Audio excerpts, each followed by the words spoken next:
of their game can make this FURIA team the dangerous squad that we expect them to become.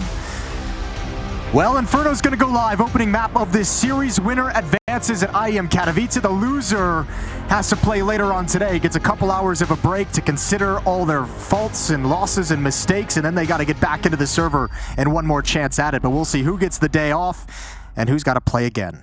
Yeah, they would drop to play the winner of Liquid versus Complexity, which is a game currently going on over on the A stream. Lots of North Americans on the server today. Yuri getting into the apartments nice and early. He's not alone. He's got Fallen in behind him. And J-Butt prowling this side of the map. Might get an early fight. He's going to be the Skulls waiting with the Joel Berettas. 3 players coming to face him, and he unleashes, but Sonic got 3! He got everybody! Where did that come from?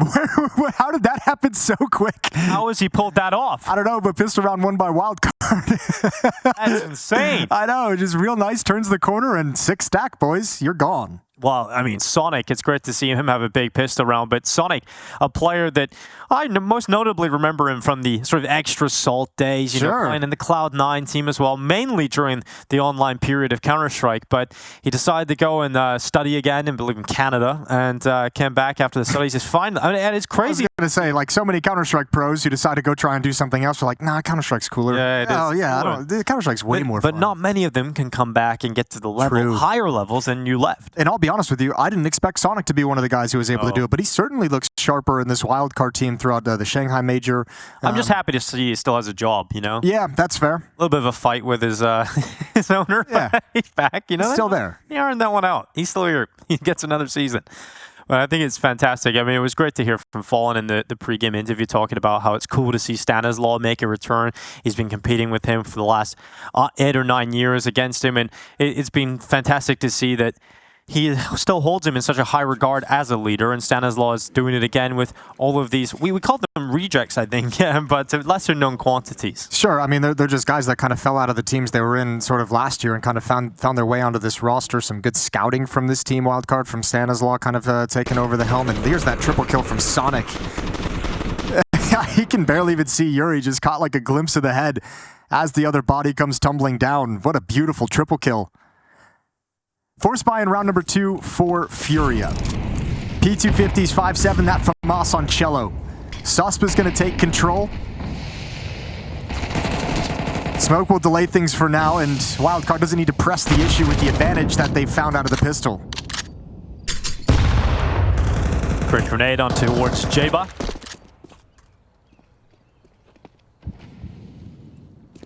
You know, this is a big match today. We have a situation with Wildcard as they have kind of had these impressive performances, and obviously this new VRS system coming in. They're currently ranked in the VRS number 5 in the Americas, which they need to maintain to be able to go, you know, qualify to the major through the Americas. If they're to drop down too low, if they drop out of that top 5, the European path is the only one they have available to take. Much more difficult. So huge implications in terms of where this is going to push you in the rankings, especially considering the number 6 team Complexity is currently playing right now against Team Liquid, and an upset there and a loss here from Wildcard would be a disaster. Sonic wrapping it around long. It looks like he was going to get taken out, but phzy and Sonic still combined together. Yuri inside of the site. Not going to be enough done with that 5-7 to really warrant anything here for FURIA. And 2 saves on the other side of the map. But another little prospect that is super exciting about the ranking, the Valve ranking, is the fact that Wildcard, they're not just from one region, right? They have the EU region and the Americas region, and obviously you would want to try and qualify via the Americas side of the ranking, rather than that of Europe, where you're going to have to deal with a lot more teams, a lot more difficult caliber of opponents as well. Yeah, it'd be great. It's just going to be a long affair of trying to maintain this position. Now, all of that, you can kind of forget about it if they continue to show the improvement that we've been seeing out of them. Yeah. FURIA currently ranked as the number 1 Americas team. Liquid is 2nd. All of which are playing right now, and Complexity down there just right beside Wildcard in 6th place. So you know what? I'm really sick and tired of TOs putting these brackets together like this, you know? You know, it just so happens... The amount of times I've had to watch Liquid and Complexity play to eliminate one or the other is just like, enough is enough. And the Brazilians always had to deal with the pass as well, you know, always dealing with one of their squads having to take each other out. But it's exciting, you know? You always get the derby, as we call it. The derby. 2-0 for Wildcard. A couple of those save pistols for FURIA, but should be a relatively straightforward round. Let's see how it goes. Fallen, just a USP, in his own words, said that they should have lost that opening map to Imperial Female or Valkyries. Really rough first showing for FURIA here in Katowice, but they stabilized. They got the job done. It'll be interesting to see what kind of level they're going to bring into the first LAN of the season that they're able to attend. All this conversation about, you know, Wildcard with the VRS trying to stick around in the Americas region. Well, their two strongest players back at the major were the Swedes, were Susp and phzy, playing some very, very strong Counter-Strike. I think you start adding someone like Jeba to that list if his performance against Big, if he can replicate it, if he can be consistent with having improved impact, can bring this team to a new level. And I think that is the long-term vision of the squad, right? Is to see the potential that's in Jeba and kind of polish that to get the most out of it. And we heard Sus talking earlier about the fact that, you know, getting these North American players used to practicing against the European competition is of paramount importance to them.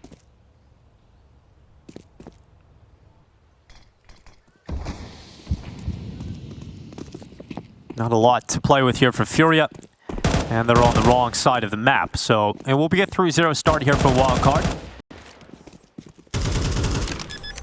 One of the squads that didn't make a change coming out of the previous season. And that's obviously a very big positive. I think both of these teams, all the work that you've done on the lead up to this year, at least you don't have to start from square one, which is exactly where a lot of teams are starting from coming into Katowice. Yeah, I think, I mean, it makes sense too. And, you know, Wildcard had, you know, an impressive run for where they came into the major at, so I think no reason to really pull the trigger on any kind of a trade unless it was a no-brainer. And obviously, you know, in the NA region, in the Americas region, there's not exactly a whole lot of no-brainers out there in terms of where you're going to go. Are you sure? Kind of, yeah. I had to get that one in. I know, it's fine.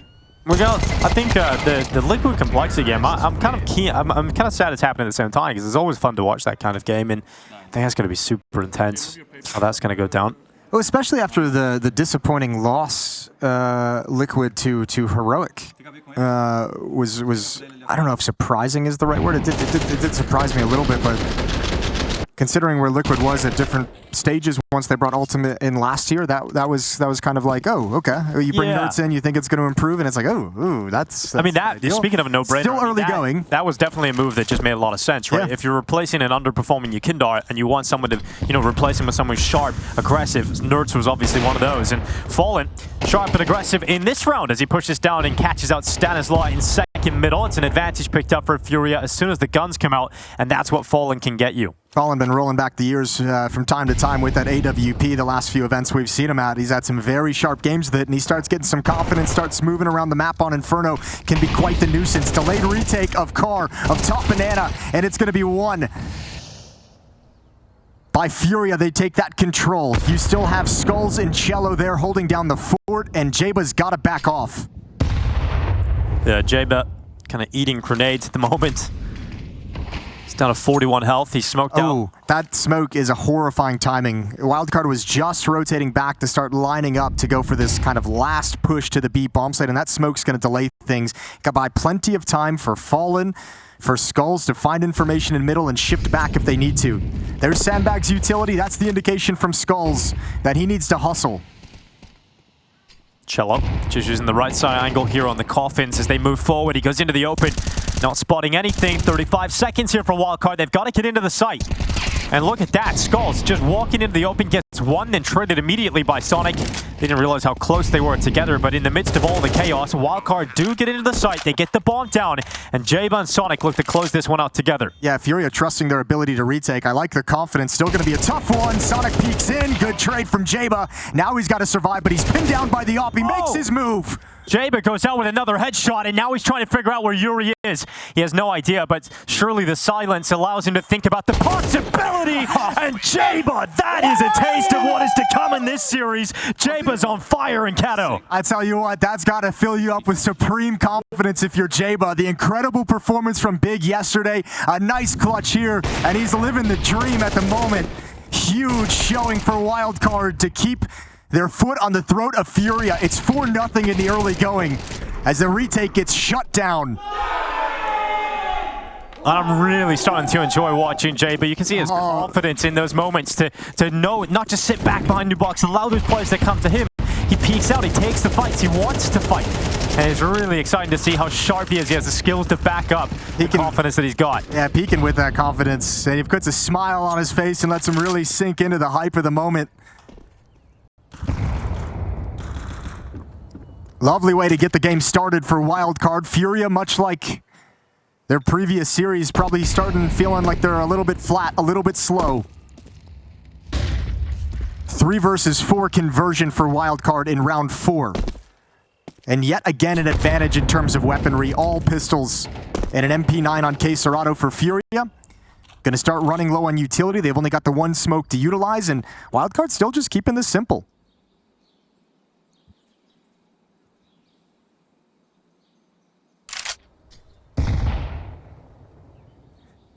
There's something we noted in Shanghai was that Stanislaw seemed to have great control of the team, right? There wasn't anybody making too many solo moves, individual moves. It felt like it was a very contained T side that he was able to produce on Inferno. And it's certainly looking like that is going to continue into this season as well. Executed the B bomb side. Bombs all the way back at spawn though. 29 seconds, not a lot of time, but it will be the B finish being set up here for Wildcard, at least trying to make the CTs think that, but they picked up the bomb and they're sprinting over towards A, which currently only has 1 player, and it's Yuri with a 5-7. Yeah, good luck, bro. Have a good time. See what he's got. He got 1. Second. Oh, he actually got the second. Traded out, though. And now his teammates are sprinting back over. Unfortunately, it's not enough. He did have a good time. Fair play to him. Had some fun. But you probably needed 3 if you wanted to make this retake doable, because now entrenched with double up in pit, another smoke coming over towards Moto, the wraparound towards short coming in from FURIA. Not a whole lot of easy avenues to get back into this. So, I mean, yeah, you might just throw at it because you're going to buy in the next round regardless. But without something incredible, FURIA got nothing in the tank here. Well, there's so much money on Wildcard, so might as well see how much damage you can do to it. How many rebuys can you force out? An extra kill for Skulls and phzy to turn around with a double in the final moment on phzy. But a 5-0 lead coming in here for Wildcard.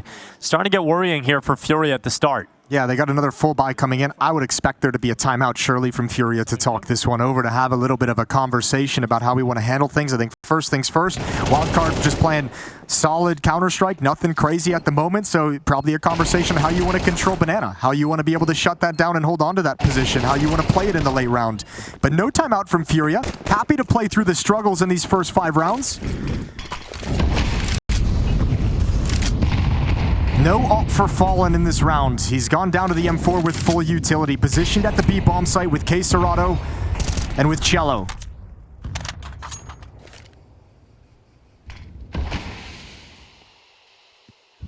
Sonic and Stanislaw making their way through the apartments. They've just been smoked out of the balcony. But Wildcard, no one's going B. No one in Banana. It looks like a direct A hit being set up at the moment. Flashes out to the long side. The response is there from the CT utility. Not sure if you want to go rap side here, considering you haven't put any pressure or taken Banana or on the B bomb site. That's a recipe for walking into this exact setup where that 4th player has shifted over. So I think Stanislaw is going to be saying, you know, rap side isn't exactly the smartest decision. Might still try and force their way up short.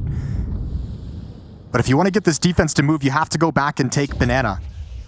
Only 50 seconds left, so that option is slipping away out of their grasp. And the player that is going back up to Banana doesn't have any utility. So it's not like he can really sell a huge fake towards this A site that might make them rotate away. So you're going to need to commit some resources back to this, and that's what's happening. 35 seconds remaining. Fake's going to be at A. Yeah, the A fake coming in. It looked like all round long it was going to be the B fake into an A hit, but they've changed it up. They've decided to go into a B finish again. And right now there's only 1 player there to defend, and it's phzy, the sharpest play they've got, and he gets 1. That's it. Traded out, moving over past that CT smoke. There was a chance for Cello to stop a player from getting into the site, but that bomb now going down. A 3v4, and FURIA desperately need round wins. Yeah, no utility though for Wildcard this time around. Good shot from Sonic, can't get away. Coming through the smoke is phzy. Into a 2-on-2 we go, and it's the Swedes. Looking to combine together to stop Yuri and Skulls from pulling off this retake. There's a kid in the back of Yuri. He's also got one HE grenade as they come back in together through the coffins. They've moved forward, but look at the post plant. phzy out towards CT. It's a strong position, especially combined with his teammate in Banana. It isn't the cleanest spray, but effective in the end in terms of removing skulls. And now Yuri, he has to hope that he wins that fight immediately, and he just won't. phzy with another headshot, another multi-kill round from the Swede, and it's 6 rounds in a row for Wildcard. Yeah, I mentioned a couple rounds ago, FURIA's probably feeling like they're flat. I think that's another round that's going to make them feel that exact same way. Nobody's doing anything. Nobody's moving. They get 4 players. They shift that extra player over to the A-bomb site. Wildcard's able to hold brackets and just chill for an entire minute without moving. There's no re-aggression. There's no one on FURIA trying to find information. Their plan was to stall out Banana, funnel them into that attack, and Stanislaw just outreads him. That late rotation back, the fake on the A-bomb site was absolutely perfect. And yet another disadvantaged post-plant for Wildcard at the B-bomb site comes in their favor. Another great round to show Stanislaw's ability as an in-game leader, and hasn't always been respected for the skills that he possesses as an in-game leader in North America for so many years. You know, he got the reins of some of the bigger teams, but not for long. And then he just disappeared, and we wondered, would we ever see Stanislaw come back again? He's a victim of the power of memes, right? Like the constant meme and throughout Stanislaw's career is that he's going to do something to build the team up, and Daps is going to come take it over and reap all the rewards and the glory and take his position. Well, yeah, it's fun to joke around about that, but Stanislaw never in the history of North America got the same credit that some of the other IGLs did up until the Shanghai Major, it feels. And then all of a sudden people in retrospect are like, oh, he is probably better than we thought. And I would say I fell into that little trap as well. Well, he's here to show us. He's here to remind everybody what he's capable of, and perhaps even achieve more than he dreamed of. And they're given a lot of different looks over to FURIA as well. Different pacing, different timings on when they're moving and attacking in. phzy boosted up. Good first kill. He's got a second. That's huge. Need a Molotov into this position. One rains in, a second as well. But they need to burn it. It's not spreading how it needs to. Extinguished by the smoke. And phzy, you need a star player for FURIA, and he's going to deliver for you here in 7. Oh my god, he nearly got away with another one, but finally put down by Stanislaw. But they need this round, FURIA. phzy has set you up with 3. Now you've got to close it. But it's going to be so tough with what utility they have. No kit, and Sonic now looking at Banana. Oh, nearly gets away with a second, but Skulls rapidly takes him down on the MP9 and leaves Stanislaw in the clutch. Pause is sick. He called them to victory in the previous round. Now he needs to shoot his way. And he's just going to sit behind the coffin. Great reposition. Peeks up, but Skull's got eyes on it. And it will be FURIA's first round victory. Oh, what a god phzy is from that position. I wonder if Skulls saw Stanislaw reposition to that spot. I wonder if he saw like an elbow or a shoulder just at the last second. He's so locked in on it. Yeah, that could have been super tricky from Stanislaw. They might have thought he went to Emo or New Box, but I thought he surely at least had one. Either way, FURIA, their superstar bails him out. I want to see like a third-person view of this, how the molly didn't spread here. It gets extinguished immediately. It comes in. Came in, right? There's the smoke before the Molotov even lands, I think. Second one comes in and goes to his right. I think they're just trying to burn out that whole back wall. Yeah, really used that boost perfectly, and great composure not to fall off it. He was never forced off the position, so just frag out from your perch. Now Fallen, we did see in the opening gun round, as soon as he got that AWP out, he was looking for some of these aggressive mid fights. He went a little bit deeper in the first round, peeked in the second mid. This time just a peek down mid. Doesn't work out for the opening kill, but at least he stays alive and is able to reposition. Interesting smoke. Almost looked like phzy wanted to try and look over the top of it. I wonder if there's like a little bit of a gap that he can try and scan up on top of the balk. As it fades, he's grabbed the angle. Fallen's op is in short. Does he want to slide into that fight? Is he feeling frisky? Good peek. To deal with that is phzy, and Fallen walks right into him. So an opening kill picked up for Wildcard, and phzy's patience pays off. Fallen is going to be feeling pretty frustrated about losing his life in that situation. They're going to call everyone back, FURIA. Here goes phzy this time, moving forward. Going to try and peek onto the second player, but Skulls was beneath his scope, beneath his gaze, and Susp strikes through the arches. Cello gone, and that creates an opening for them to try and sprint, but phzy, he's hurt this. The Hunter taken out with a shot from Jaba. Peace. And that's the B-bomb site. That's the round. Oh, what a good call. What a good call from Wildcard. The immediate audible on that kill. They had a sense Library was going to be a point of danger. Stanislaw might just outlurk Skulls here. Down middle we go. Yuri going to be coming rap side as well at the corner. He should be able to find Stanislav for free. Save Skull's life. I don't think you can go for this, though. Pick up the op, save the op. That's all you can do. Wildcard now up by 6 on Inferno. 7-1.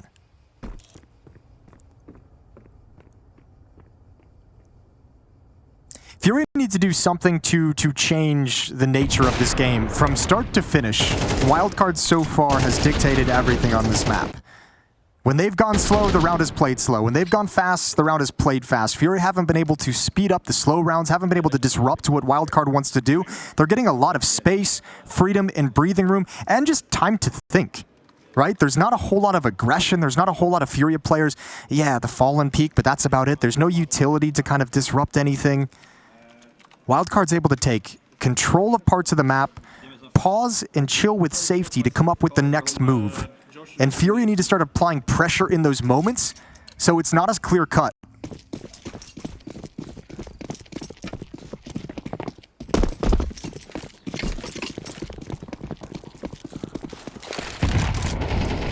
See if they can make those adaptations. A lot of damage done to phzy to kick this round off. Just by the nature of going into Banana in the first few seconds. Down to 41.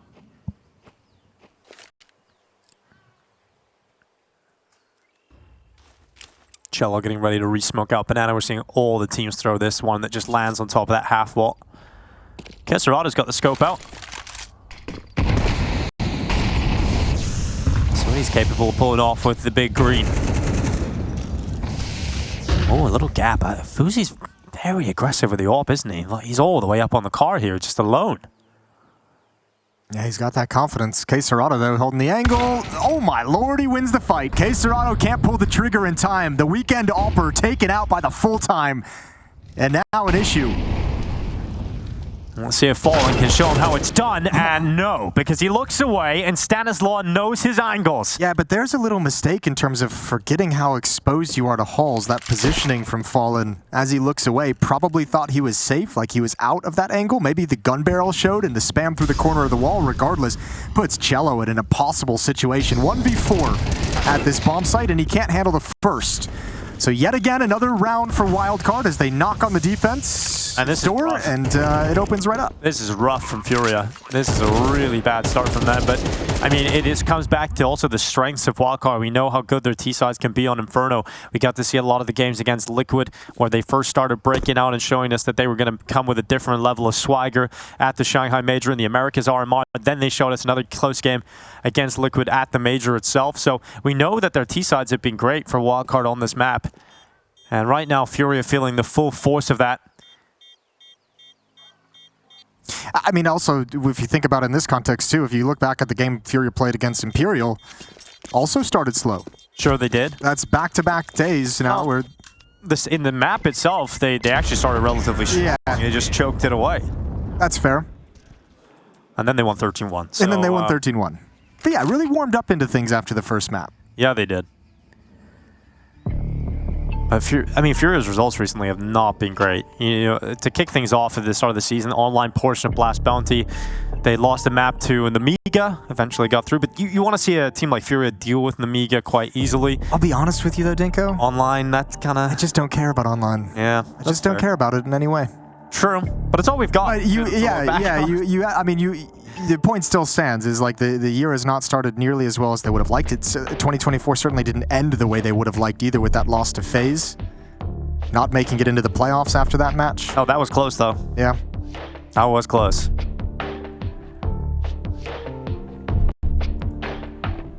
Yeah, and especially in the context of, you know, we don't know when it's going to end, but Fallen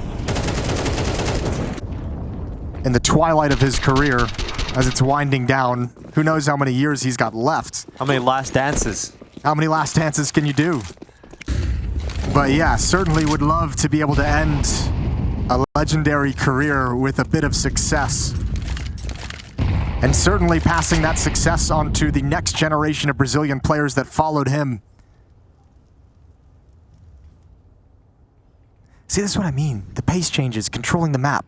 Look at this, all of a sudden just a hulls pop. Look at the timing. So many They're just going to walk. They're just going to contact this. Here comes Stanislav coming out first.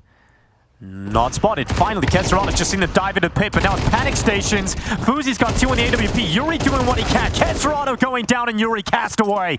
That's the A side taken. That's another round for Wildcard. We are seeing a beautiful T side being played by Wildcard. All things considered, that's actually a really good hold, considering there was no indication. They were caught off guard, and look at how close it is. 1 HP on phzy, 2 HP on Susp. Brutal for FURIA when they watch this back.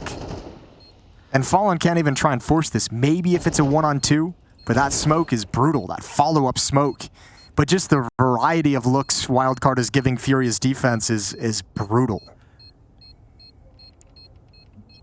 Definitely a very fleshed out Inferno.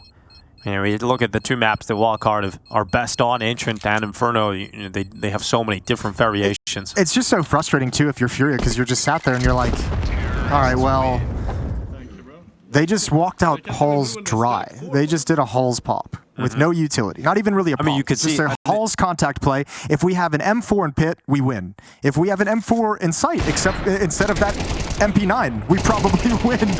And just even Yuri doing God's work. Even if you spotted earlier, I mean, Keserado got a little bit unfortunate with timing, and he was behind cover. He didn't see the balcony players. Well, you could also tell their defense was really lined up to handle any kind of faster mid play rather than Halls. They didn't have anyone there. Keserado, typically a B player, was like rotating Here he goes. over. Seen this move already, and he's so close. There's Susp elsewhere that's got the opening pick. Keserado gonna go down in Banana. It's gonna be a relatively frustrating half here for Keserado. Not even relatively. Just very. I mean, he had that 1 round at the back of B, and that was it. Fallen's very quick to change his position. Look at this. He's all the way back over at Banana now. You know, I really like that he's maintaining his aggression. It might not work out, but as the AWPer, he's like, okay, we're down 1-9. I need to find an equalizing kill, and he's got it. Good peek. Good peek, and he's going back for more. phzy or Susp. Susp is quick. Yeah, he was really quick, wasn't he? Right into the scope of Fallen, blasts him away. And with 1 minute left, 4v3, it's Wildcard in a better position with the players at least, but where do they want to finish? They've been so good at making the final calls. Well, now you can fake them out, too. You have control, you know, of Banana. You can fake A, you can fake B, whatever you decide to do. Walking A at the moment, being quiet about it. It's just Yuri. He's going to be playing in pit. There's no Molotov for this position. There is an HE grenade, but Yuri might be able to have great impact here. Oh, flash goes up. Yuri waits inside a pit. Here they come. He's blinded.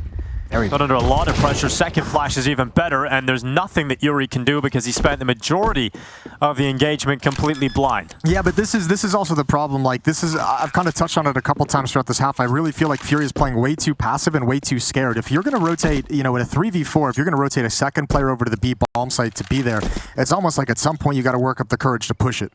You have to have some information. Both of you push down, try and find a timing that you can get a quick flank. Yeah, of course there's going to be a risk. It's a minute left in the clock. They might be waiting for that exact play, but you just sit back and kind of let Yuri live on that island, and you're just flipping a coin if they go A or B.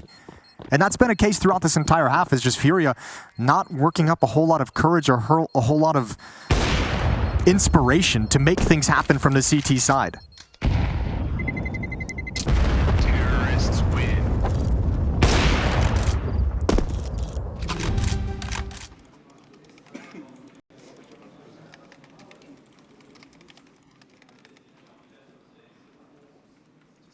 Not even much conversation right now for Wildcard. There's nothing really to say. I mean, it's just going so well. Just keep doing what we're doing.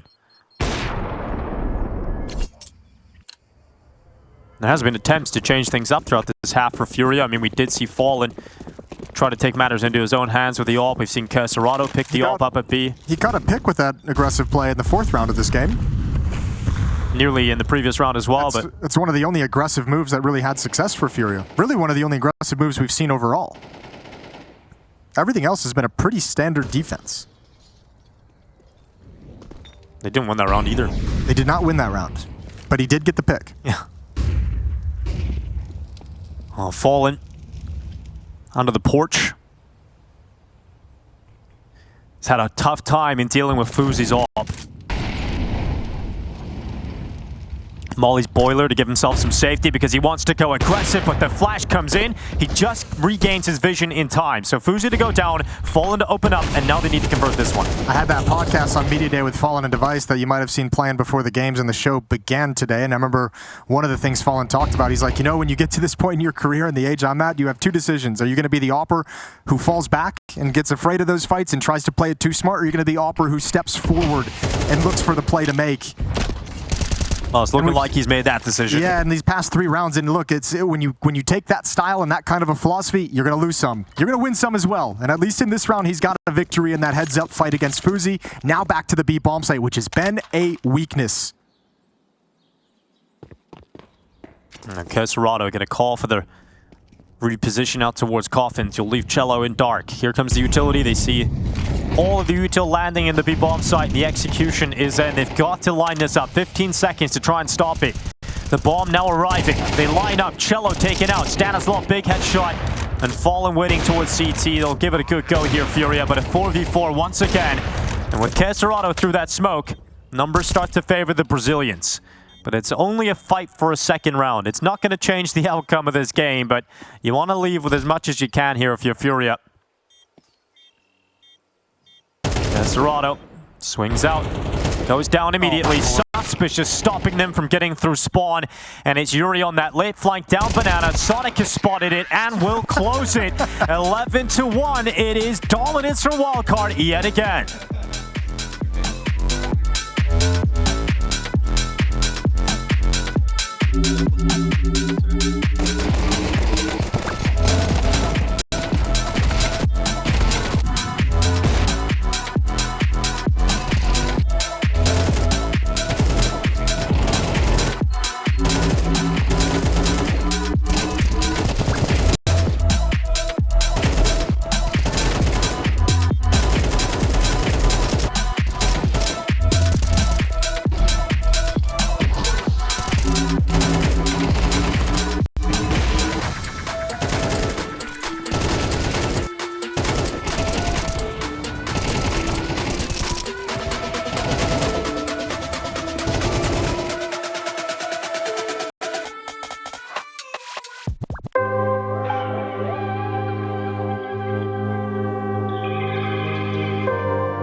Wildcard kicked off this tournament with a 13-4 win over Big, where they had a 12-0 lead. Now they've got an 11-1 lead versus FURIA. It's getting, it's getting worse, Jason. What a luxury. Like to start 2 games out like that in the 2 games you've played so far at IEM Katowice. That ain't bad. Pistol round could do it, I guess. Yeah, I feel like that's where we go with that that's one? where we're at now. Man, Wildcard won like 3 or 4 post plants at the B bomb site with the man disadvantage. And obviously a very tough bomb site to retake, but if you're FURIA, you're like, we got to win at least one of those, right? Like, come on, boys. We have to. Got to win one. It's a very frustrating first half here from FURIA, and clearly not a lot of ways to get back into this game. Dust2's up next, though. Most played map of the last 3 months for FURIA.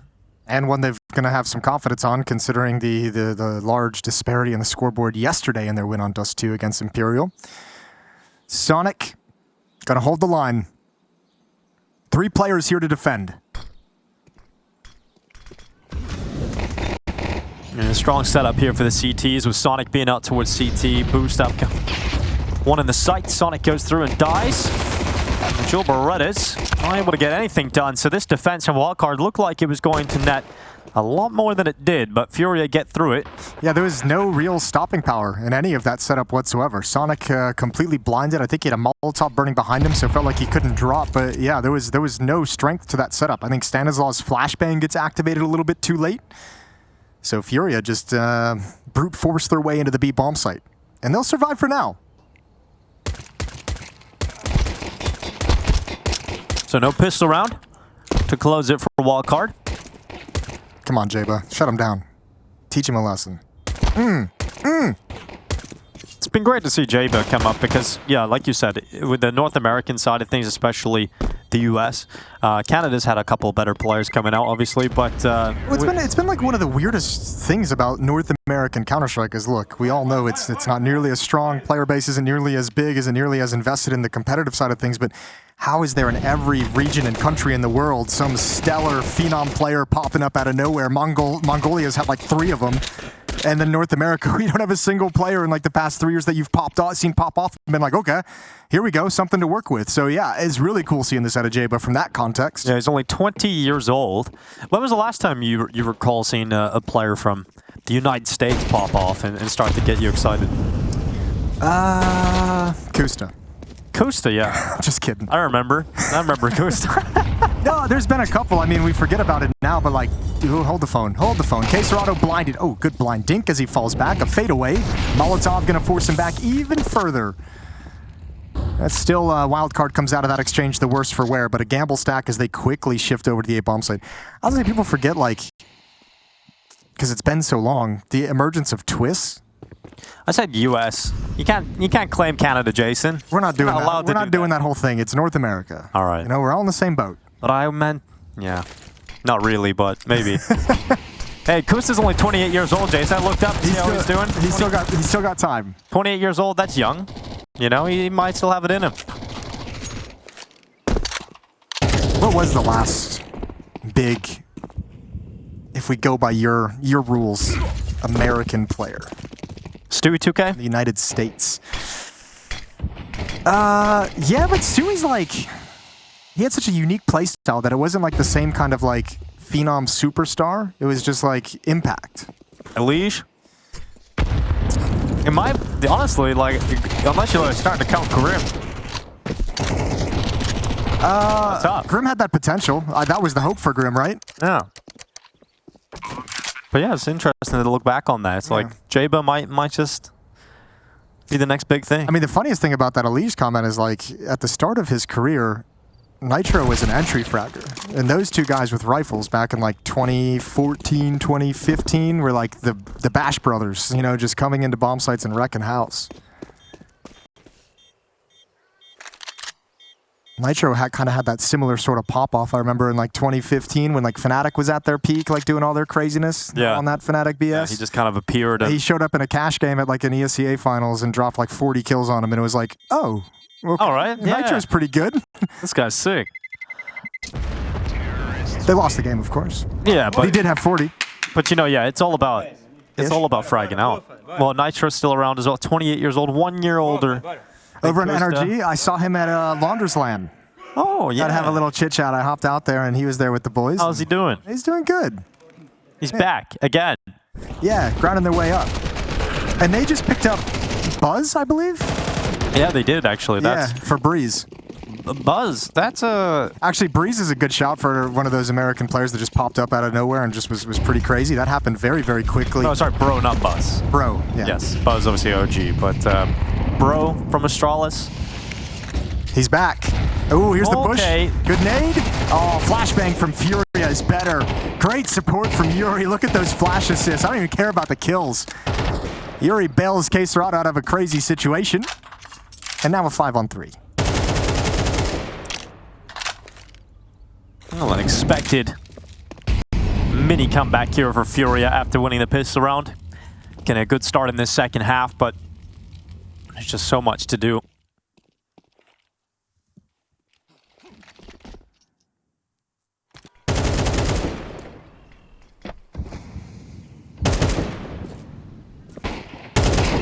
Oh.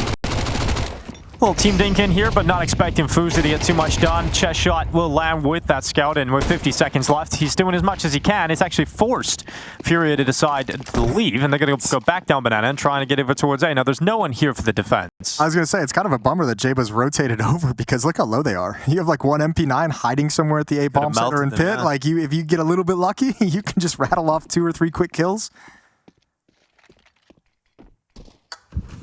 Good job from FURIA, though. The rotation back is the checkmate play. So they get a 4th round on the board. So yeah, started slow, and now it's like about that time where really the only conversation we have is FURIA kind of, at the moment, it's like, can you play yourself into shape for the rest of the series? And can you play this half well enough to where you get a shot at bringing it all the way back? Which seems insane to even think about. Oh, phzy, you dead. What the? Why do you do it like that? No idea. Why do you do it like that? Questions we'll never get answers to. I don't know, I'm gonna ask him. Yeah. Well, you know, we have a, go find them as they go to the bathroom. I'm gonna pull him out of his down the hallway. Team huddle before map 2. What do you think of Sida tucking his shirt in? I think it's very professional, very gentlemanly. Look at that, Jason. It's a nice look. Really distinguishes himself from the rest of the crowd. Tucked into some athleisure wear. Yeah, exactly. Looking good. Nice, stylish approach. Oh, it was the chicken movement. Oh, damn, it was the chicken movement. Okay, there we go. Now it makes more sense. Now I don't have to bother him in the team huddle. Yeah. Hey, just want to... Yeah, hey, man, I have a really important question. When it was 11-3, this one garbage kill you found. All right, here we go. Molotov's out, but KSRADA ignores all of it to step behind his own flames. Good flashbang to take him off the angle. They still want to duel for this control, and Sus will win it. Okay. phzy as well goes 1 for 1, spots a second and hauls, and Jaba, he's either going to pick up that op or he's going to re-aggress. Yeah, he's aggressive, and he got the AWP. Good move from Jaba. Did see the head, and there we go, Jaba. Show us a little bit more. What have you got in this big old op? Kids are just gaming right now. Yeah, as soon as he seen the head on the descent, he knew. He was just going to take him out. Look at this angle from Stanis. Look at this little ratty angle. Nasty little off angle. Well, he's come off of it now, though. Yeah, well, he's saying it's a 4-on-2. Why am I here? Why am I taking this kind of Let me risk? just smoke this out and... Yeah. Let's just get map point. And they're about to get that in just a moment, unless Yuri and Fallen can combine together to flip a 2v4 back in their favor. Now, it's a cool position to slide into Stanislav for this moment while that smoke is up, because it's an information gathering position as well, right? You can nab some footsteps if they're running up Banana, being a little bit careless, if they're trying to switch over. He's obviously hearing this fake come out now, being called by the B players. But Fallen's always going to come back. He's just trying to make the defense shift, and boy, did it not even move. Tough off angle to deal with for Yuri, and that's it. Fallen can save.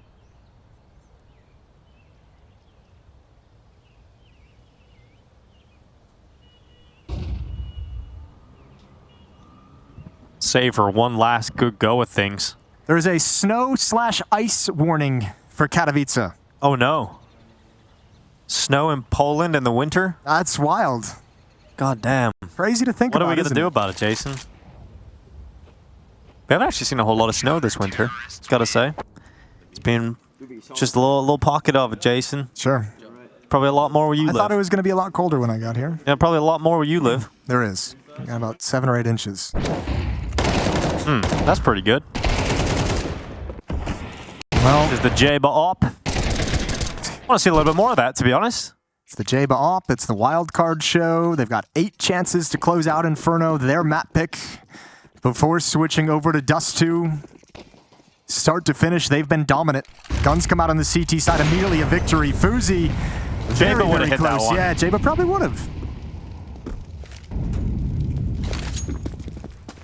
Who's gonna fall back? Sus just firing shots down Banana through that smoke. Zerato nearly getting connected to on 2. The FURIA are now going to rely on Dust2 to get their way back into this series. Fallen climbing the top his teammates had. Molotov forces them into the open. Sonic's fallback was predicted by Fallen and punished. So Fallen yet another opening kill with that AWP, this time on the T side. Can FURIA convert this into another round win? Ooh, Phzy cheating on this rotation might be a little bit early for this, especially with another smoke and Molotov on the B defenders. Brought a lot of resources over here, but I say all this, it seems like the right call. The bomb has come back. Wildcard saying we're going to take control of this. Yeah, you got the pick when we were sandbagged, but we want to maintain this presence. A lot of faith in Jaba alone at the A bomb site, just chilling in pit at the broken wall. And with 3 players here, even watching for the CT split. Time is starting to tick. 30 seconds left on this clock. And FURIA ready to go around the corner. Phzy is lying in wait. And the Swede will take a step back. You'll hear the footsteps of FURIA moving towards him. And he will ferociously take 2 kills. He's got teammates, and he will now need them as he goes down. Another kill from Stanislav. Sus with the back of the site, just fallen left. 1v2 to keep his team on this map. Grenade's good. That's going to get the kill. And he actually used the bullet instead. And now with 8 seconds left, needs to grab the bomb and get it down inside of the site. And it's on Jaba to close it. We were excited about this young man, and now he's going up against one of the best, and it's not going to work for him. Jaba to drop Fallen, and Wildcard. What a solid opening map.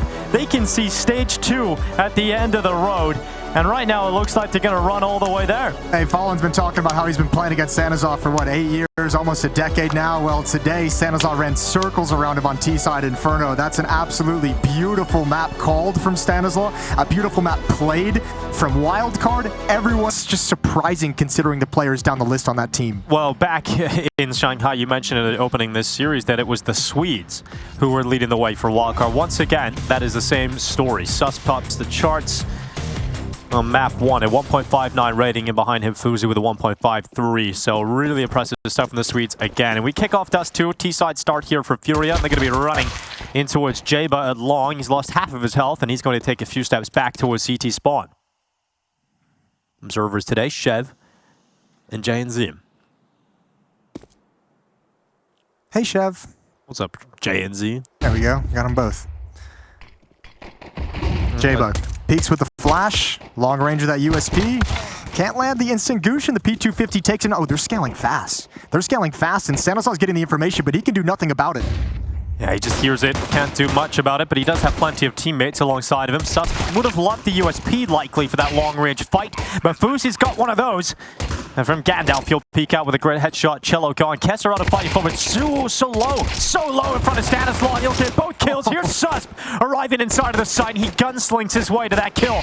And Kesserado, long-range duels, long-range fights, but that defuse stuck all the way. Phzy's going to hold it, and that's the pistol round.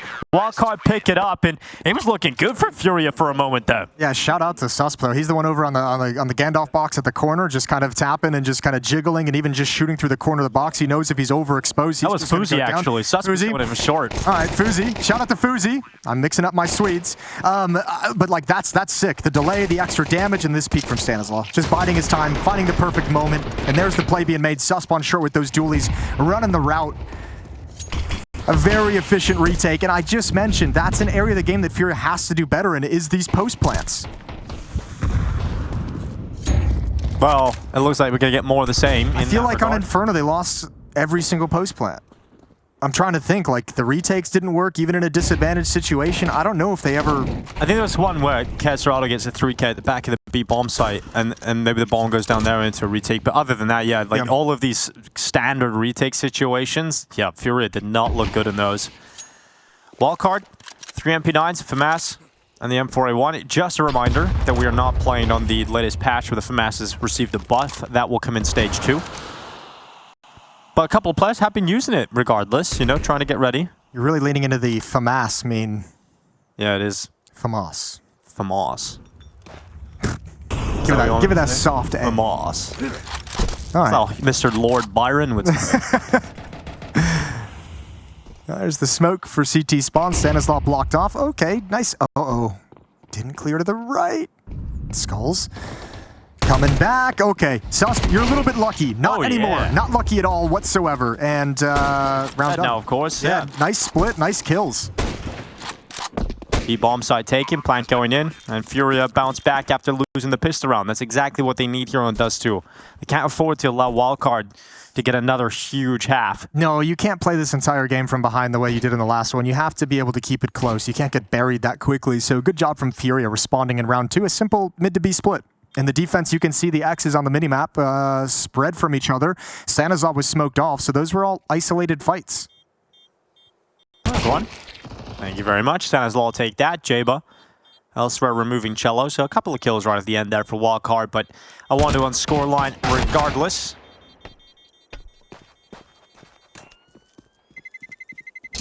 Terrorists win. FURIA played Dust2 once so far in this tournament. It was against Imperial Valkyries. They won 13-1. And Kesserad had a great game there alongside Fallen. They both went 18-4. Veterans getting angry after the close Mirage win, after the comeback. Yeah, I want to just shut that one out. I'd had enough. Timeout taken by Wildcard. Haven't had to burn too many of these today. Little conversation to see if they can do the same in reverse round 3. 5-7 in armor picked up from Stanislaw. You could also make a comment, a note here that Stanislaw elected to push T middle with his FAMAS in the previous round. The FAMAS, yes. The FAMAS. Might have been able to utilize that one here if he'd been able to hold on to it. Played it a little bit safer. But they still go into this with an M4 on phzy, MP9 on Jaba, pistols on the other 3 players, 5.7s in fact. FURIA with a full buy. And round 3 set to begin. Kesserado straight down mid. He's arrived here real fast to the Xbox.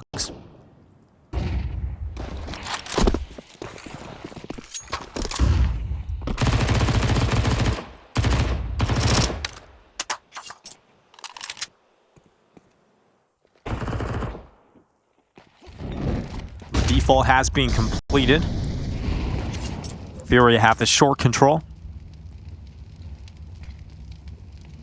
Smokes go out. phzy trying to spam down through them. He actually loses his life against the AKs once he unleashes that, and Cello unleashed this time. It's Stanislaw down, and Cello opens up A. A Wildcard not going to be able to fight on with the little guns they've got in their hands. No, it's time to just kind of back off, see if you can get some exit kills in garbage time. Susp is sort of trapped, so no real good option for him. And FURIA going to take a 2-1 lead, going to force an eco out of Wildcard. So for the first time in this series, we're going to see FURIA have an advantage in terms of the gameplay and what they can do with it.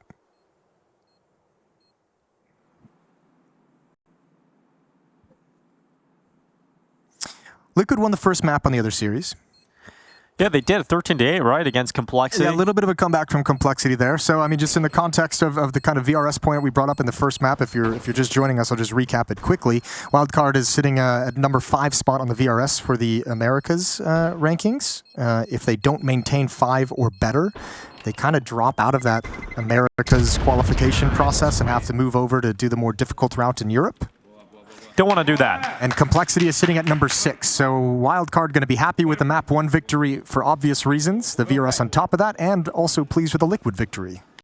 I'm just really happy that we're seeing Wildcard stay competitive, because it would have been one thing going and being competitive at the major, surprising people coming through the RMR and then having the kind of run they did at the major, but to just drop off again, we've seen some teams do that, and I'm glad that we're not seeing that. I'm glad we're actually seeing the opposite. It's Wildcard getting better. You know, there's natural progression. They've sure made some sacrifices. Now they're going to have to live in Europe a little bit longer. They've got they're living out in Poland at the moment with a few of these players practicing.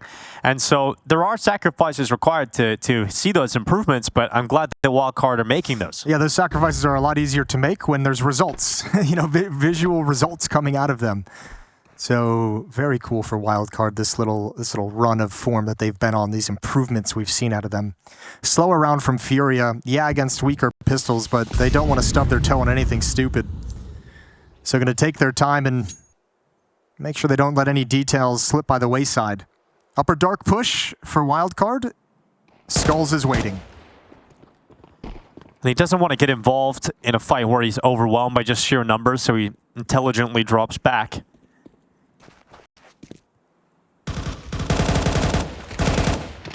Good work from his Skulls, allowing Sonic to walk down into him with no problem. Jaba dead now, thanks to Yuri off the top of the box. And just a little flank here from Stanislaw. Not bad to get one, but really shouldn't get anything else. And we're going to watch FURIA go to 3-1. The bio come back now for Wildcard. They'll have Monday returning. And we'll truly get to see what the CT side looks like. We didn't have to see much of their defense over on Inferno.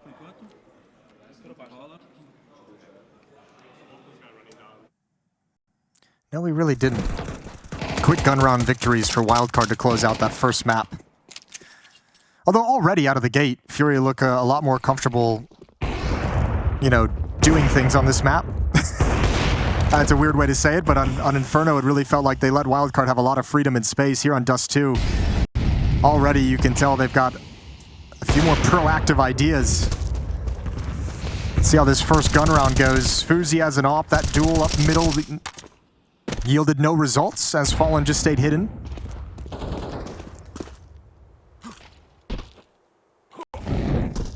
Second round that FURIA won after losing the pistol was a mid to B split. Waltzing out 2 kills, one at the B bomb site, one outside of the B bomb site. Wildcard different setup here, and FURIA for the moment have the possibility to set up a mid to B split as they take catwalk control. So going to start making the defense nervous as Stanislaw slides over. In this position, he was smoked off previously with nothing to do.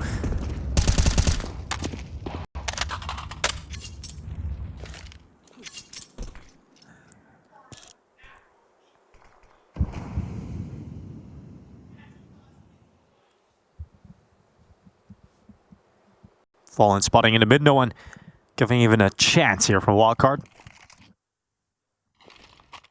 FURIA gonna start setting up in the tunnels just outside of the B bomb site. The setup here designed to deal with this is Sonic and Susp. Susp just getting the initial information. He wants to drop utility and slow down FURIA. And with 30 seconds left, they don't have that luxury. They can't slow down. They have to go. And so they're hoping this mid-prong will really help their approach. Susp now a little bit worried about the fact he's got to deal with the tunnels and have to worry about out the window. Fortunately, Sonic is there to try and deal with that threat, but his teammate's gone down inside of the site. So FURIA have got through into B with just enough time to get that bomb planted, and now the rotation is in. Wildcard could go for this in a 3v2. They've got the numbers favoring them, and that little lurk smoke out of the door. They're going to go into it. Caserado down just through that smoke, so it's all on Fallen. He's got to fight. A great shot out towards the tunnels. Is there any more for Fallen? And he's just waiting. Into the open. He got a second, but Sonic fortunately was right there beside his teammate because Fallen was on one. Yeah, and that shot's so fast, he crouches back down. Sonic's in a tough place. Good to hit that headshot immediately, but a very costly retake. A 3-on-1, and Fallen grabs 2 more on the way out. Second round for Wildcard, but economy is a massive problem. Op recovered, going to be passed over. Sonic's got to rebuy. I almost feel, you know, this is a really weird place for Wildcard. They've already used 1 timeout, and this would be a place where you'd want to use a timeout, but I don't think you want to burn number 2 in the first 6 rounds. Got to have a quick conversation about the weaker weaponry they're going to have to battle with and step into round 6, knowing this is going to be a massively important round for the rest of this half. Caserado charging out of long. He's not alone. He's got everybody else with him. FURIA are committed to this. A loss here for Wildcard could bury them for the next 2 to 3 rounds. It's going to give such an advantage over to FURIA. Look how many players they've got over here, though, for Wildcard to deal with this. 5 players committed long for FURIA. The Wildcard have 4 close by on A, but make that 3, And now 2. It's Jaba who has to step up with a multi-kill out from Card. They haven't checked him, and so this could be a big play. Look up. Oh, Jaba looks up, they line up, and Jaba runs out of bullets, but he's done a lot. He's got his team back into this fight. It's a possibility still for Wildcard to get away with it. And speaking of getting away, Stanislaw dives down off the danger zone, and he will eventually be traded by Fallen. So just Sonic 1v2. And the South African bails out. He's got not a whole lot of HP, 52 health. I think he's still going to give this a go and see if he can grab a cheeky kill as the bomb gets planted or very early after it goes down. Jaba did everything he could to keep this within reach for Wildcard, but Sonic's going to change his position, and it's just going to be so tough. Oh. He's got the first. Now looking for the second player, but where have they gone? Where could Cello be? And he's right behind him, stalking his prey. Sonic has no idea. He's going to walk to his death. Cello's got this execution in from behind. And a little celebration, a sigh of relief perhaps for FURIA as Jaba makes that close. I was very convinced he was going to be out towards long or railing. Might have been a calm within the Wildcard team, but certainly at that point, so hard to know where he's moved off to. Just those 2 kills through the long smoke, even with Jaba's double, with no teammates left. It's not enough, and that is backbreaking. A force buy for Wildcard. A desperate situation. This half could unravel very quickly. It's primed for it.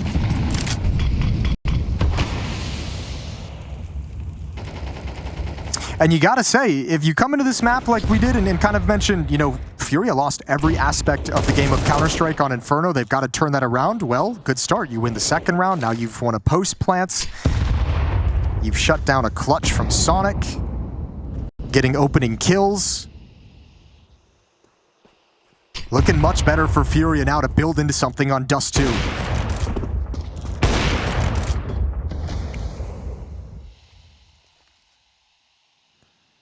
Jaba boosted up on top of his teammate's head, but not peering down into the lower tunnels where he would have spotted Fallen. I mean, it's so frustrating when you come so close to a pivotal round like that. You know, you mentioned losing it causes problems for Wildcard, but they were so close to picking it up. Now they've got to deal with this. And so far, not so good. Jaba doing what he can, but Skull's just farming. And it's Stanislaw and Jaba with something valuable to save. So that AK will be carried over into the next, and FURIA head to 5 here on Dust2. I think if I'm FURIA at the moment, if I'm Fallen, I think I'm still leaning towards, you know, hitting a few more mid to B splits in this game or attacking the B bomb side. I think that defense that they've ran into a couple of times has seemed relatively shaky. I've seen like Sonic and Susp kind of playing disconnected from each other, not doubling up on middle, not doubling up on B tunnels, kind of playing 1-in-1. They've been exploited in that fashion a couple of times. I think if you're FURIA, you get a kill, you go into a mid-round, I think mid to B split is still going to be something that you know in your mind is very, very effective. Stanislaw's bringing an AK-47 forward into the next round. 2-5, 3-round deficit, still time to come back, close this gap. But it's not going to be this round as money's just not there. Yeah, pretty frustrating start to the second map for Wildcard, but it's exactly what FURIA needed. And you're right, you can just feel how the comfort levels have increased drastically. It feels like a different team on the server at the moment than what we got to watch on Inferno. Caserado obviously having a better game. Had a nightmare on the CT side of Inferno. Stanislaw with that one AK-47. Wanted to take matters into his own hands. Got aggressive, but got punished by Caserado. Long has been taken by FURIA. Caserado's job is to make sure that any short aggression is dealt with. And he doesn't do a good job at that. So he gets blasted away by the Deagle in the end. All right, Cello, good spray. Keeping everyone held back. Cover fire, grenades right in. A 6th round for FURIA. All right, well, it feels like kind of one of the last chances Wildcard's going to have in this next round to actually put a stop to this run. Plant their feet and try and put a few rounds together so they can salvage this map, this half. But FURIA's looking just as sharp as Wildcard did on Inferno. Hey, the difference a map can make, huh? Let this be a lesson. If you're not performing, Jason, sometimes you just gotta change your environment. Sure. Pretty philosophical. Yeah, very philosophical. Just like phzy. Just like phzy. Wants an NIP. Is he philosophical? No. Just saying in terms of his environment. Oh, Changing changing the environment angle, okay. Yeah, you know, wants an NIP player. Now a wild card player. And it's way better for him. It's happened quite a few times, it would seem. Yeah, there's a lot of that going around. Rez and Gamer Legion. Yeah, he's looking sharp. That's cool to see as well. I'm happy about that. All right, 4 rounds to make up for Wildcard. You said this is one of their last chances to make something of this first half. So let's see what Wildcard are able to do. So phzy jumps up on top with Stanislaus' head, and he falls off it in the next second. Oh god, it's not working too well here, but eventually, Plenty of time. they've got it. Really get the pick on Cello. Sees him, and the shot rings out, baited out by the flashbang. So Cello will spend $200 instead of his life, and now he'll set up Caserado to go around for that peak. Ooh, and off the wall. that is not exactly what Caserado was hoping for, and I think he's going to be very happy he didn't get punished on the peak. Yeah, for sure. That just hit the edge of the wall, dropped right into his face. Bomb is out towards long. There's 2 players defending this. Jeba and phzy with the op. Stanislaus, we've seen so many times in CT spawn behind the boxes, being kept honest by the potential mid to be split, but there's always going to be an A split.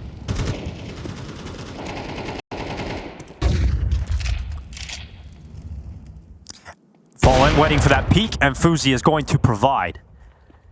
Jaba looking to trade it out, but Fallen's long gone. He's sprinting away, but that sound cue might be enough to entice Jaba to make the flank if he wants it. But he's being watched right now. Eyes are on it. Yuri's got that. Stanislaus now having to deal with the threat of the short push here from FURIA. 30 seconds left. Great utility. That'll slow them down. It gives them an extra few seconds to reposition 2 players through CT spawn. But Fallen and Skulls combine, and Sonic cast away. So Jaba's coming back, and we've seen on Inferno that he can use this op, and he's got another shot in him. Not too far away through that default box, and Jaba's waiting to punish the repeat. But Yuri knows that he's got to deal with this threat, so he's coming out long later, and I don't think Jaba is even going to think about this possibility. So Yuri, he's going to make sure that Jaba goes down, and any hopes and dreams of winning this round for Wildcard will fade into irrelevancy. Starting to feel that way about the map overall. FURIA doing such a better job of finding some opening kills in this. They come out long, and phzy peeking into Fallen's op, who's already got the angle. He was flashed off of it, still wanted to fight. Seen a number of opening kills for FURIA when they've gone towards long as well. They're just so much stronger at the moment than they were in Inferno. Terrorists win. Vamos 10, vamos 10! Yeah. Bora, Chão. Mano, começou com Played Dust2 6 times on LAN over the last 3 months, FURIA. Although, he also played Inferno 6 times on LAN over the last 3 months too, and we see what that looked like.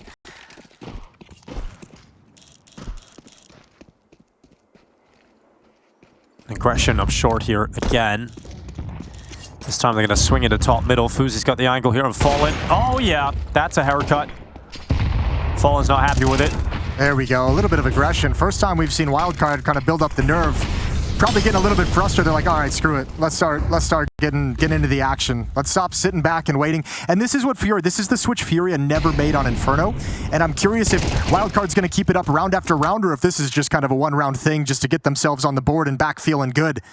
5 on 2, make it 4 as Skulls waltzes into the B bomb site. Bomb's on the other side of the map though, and that's shut down quickly.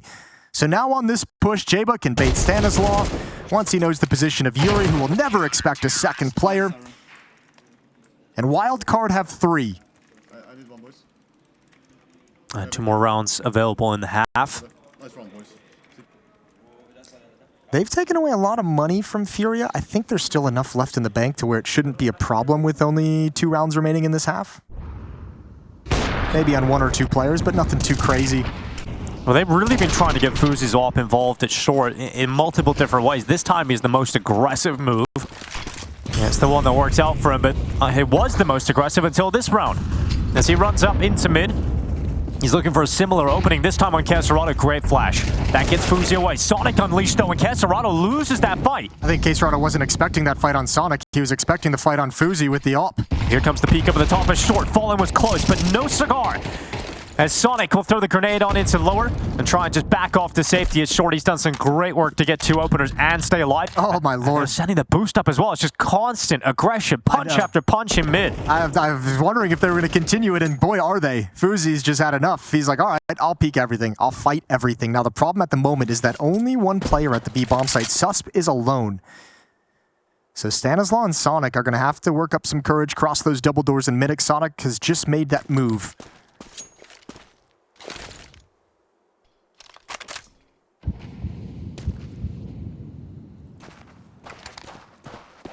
And after all that unrelenting aggression, Wildcard say with a 5-on-3, we'll sit back on our heels and play the 2-man advantage.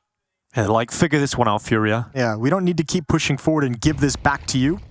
We will make you step into the play. So it's going to be a B split finish then. Smoke out towards CT, 2 through mid, 1 through the tunnels. And the setup designed to deal with this is Sonic and Sus. Smoke break. Didn't spot anybody on the cross. No, but it delays it enough to where the fade is going to expose them as they get close to the B bomb site. Oh good job from no, that's the Stanislaw. bomb. That's the bomb down, and Sonic peeks through window as well. It's all shut down, and that's a great round. His face seems to be the recipe. Back-to-back rounds of phzy pushing with the AWP, setting up a push here for Sonic. And finally, you've disrupted this FURIA offense. That has just been steamrolling you throughout most of this half. Economy from FURIA was pretty dented. They do have an AWP on Fallen, but Tech9 and Mac-10, and then 2 Galils. They prioritize utility across a ton of players rather than the AK-47s.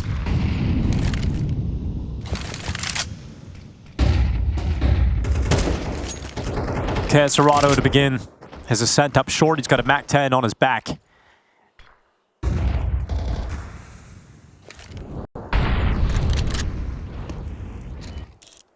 All things considered, if Wildcard do get a 5th round in this first half, it's really impressive that they were able to withstand, because it did feel like FURIA were just going to dominate the whole way through that. They had a huge patch of good form.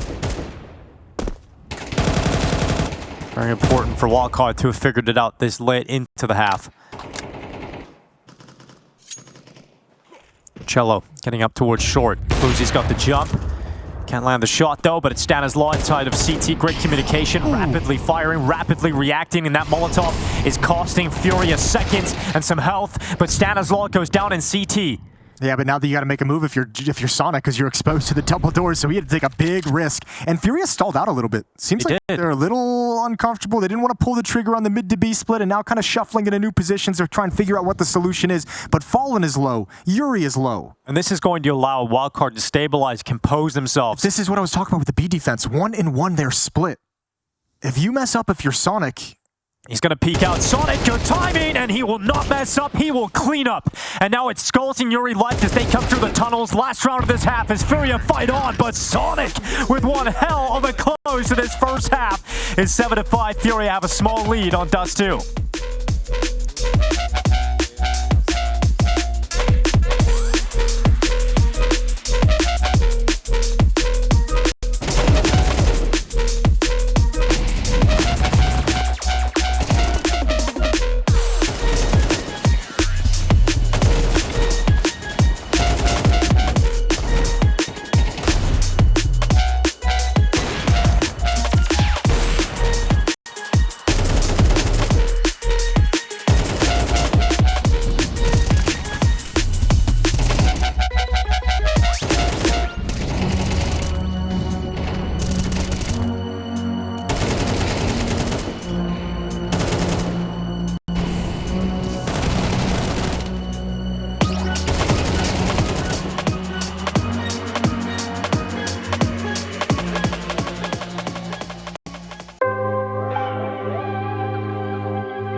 Welcome back to the Intel Extreme Masters Katowice. We're here with the progression game into Stage 2. It's FURIA versus Wildcard. Not elimination for either of these teams. It's just progression. It's only success. And right now, Wildcard have a chance. But they're behind on Dust2. They're one map up, though. And it's time to see what FURIA can do on their CT side. Was their T side whole enough, Jason? We're about to find out. We're about to find out, but Wildcard, after a really rough start to Dust2, did find a way to bounce back. That's the best thing you can say. The adaptation there, very well done. And remember, back on Inferno, Stanislaw ran circles around. I don't know why I'm whispering. I feel like this is really fun. I don't know why I'm whispering. Yeah, I don't know why either, but that was fun. Kind of tickled my ears a little bit. Yeah, Hope you enjoyed that ASMR moment. It's about to get loud, though, as the pistol's coming in towards B. Bang, bang. Skulls with a silencer ready to go. Blinded are his opponents for just a second, thanks to Fallen. And now the head's down, dodging, weaving their way. No way. Hunter, but you cannot hide from him. Skulls gets another. Fallen dies as he goes through the window. And Jaba doing what he can. Hey, hold the phone. This is going to be another really tough retake. And again, like we go back to Inferno, disadvantage hold in the post plant has been good for Wildcard. Thought for a second Cello was just going to end sus, but Jaba's now alone. And what can Jaba do? What level can he get to? This would be all 5, and they're all coming at him in different angles. Just too much to ask from the young man, and so he will fall. I mean, frankly, it just took way too much to clear out skulls. Way too costly in terms of manpower, in terms of the amount of time it takes, and you got to give credit Fallen to that. That one kill he gets from window covers Skulls for the reload, lets him get one more on top. Lovely little pistol round. Good job from Skulls and Fallen holding onto the B bomb site, because it felt like they'd given up the space needed for Wildcard to overrun and take over this bomb site, and just not to be.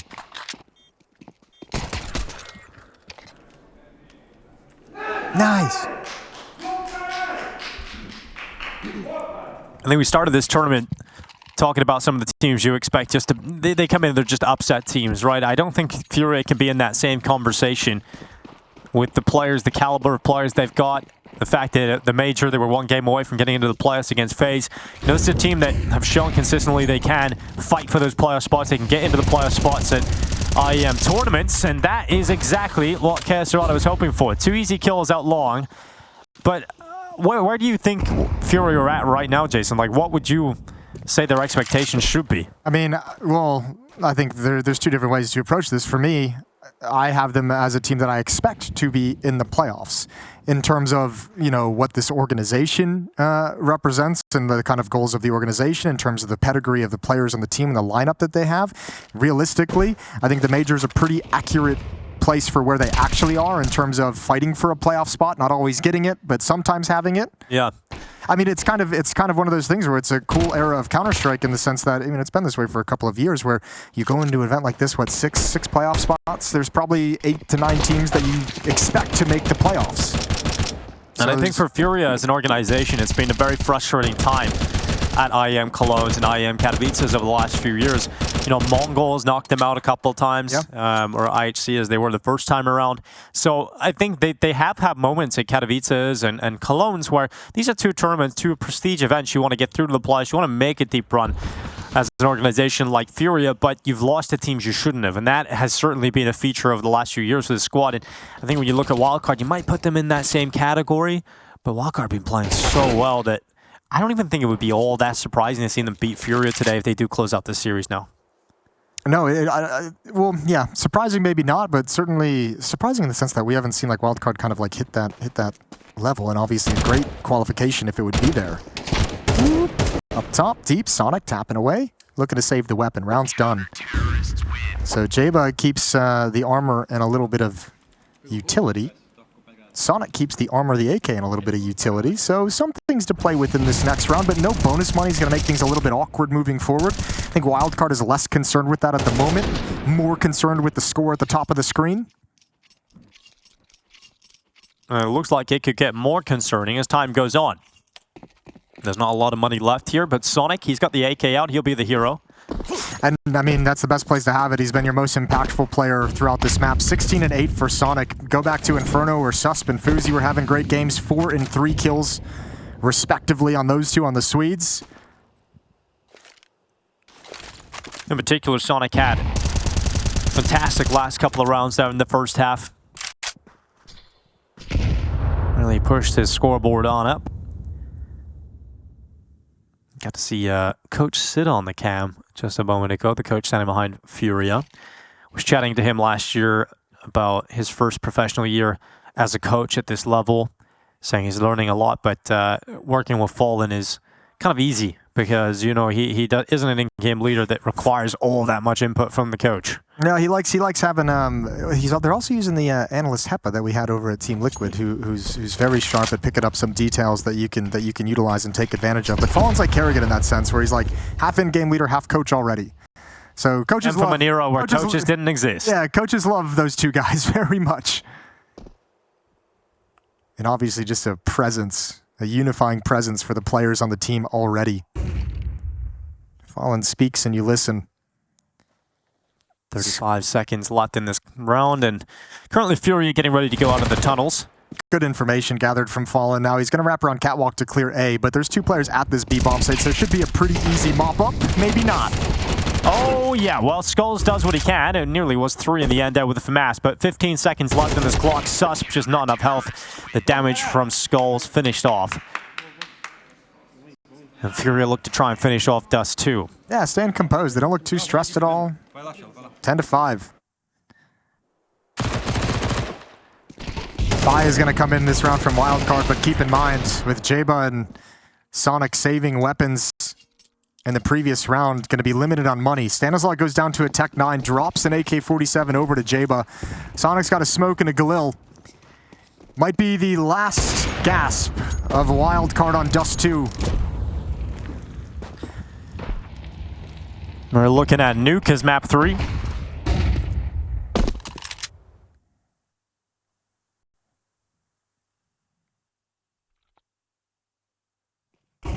Flash through the mid doors.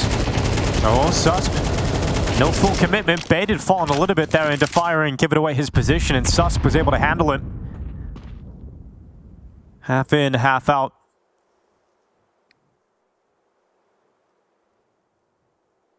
Short control here for FURIA.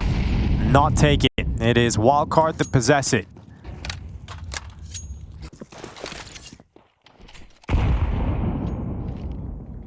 Dodging out that grenade. No further damage inflicted upon Wildcard's attack. Serato, the one player you want to step up here and give you a big hold. Got a headshot. He's got Cello out, a Goose as well. And they're pushing forward. 45 seconds yet. Cello yet to reveal his position, but now he will. And he'll deny that bomb plant. Perfect positioning, but Sonic right through the smoke. Cello stood no chance, it seems. But Serato's still standing, still fighting, even though his teammate's gone. And buying time for this flank from Skulls. They still have no idea, and they don't have the manpower to watch it, especially when Serato is being such a nuisance. Not just the kills, but the attention he's taking and pulling in his direction to activate everyone else on FURIA. 11-5. Complete control for the Brazilians on Dust2. Wildcard going for their second timeout.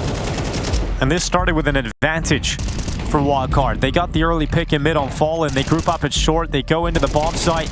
Cello does a great job at getting a smoke kill. He gets a little taste of his own medicine back from Sonic, but it's all Serato in this round. Disruptive, distracting, and devastating.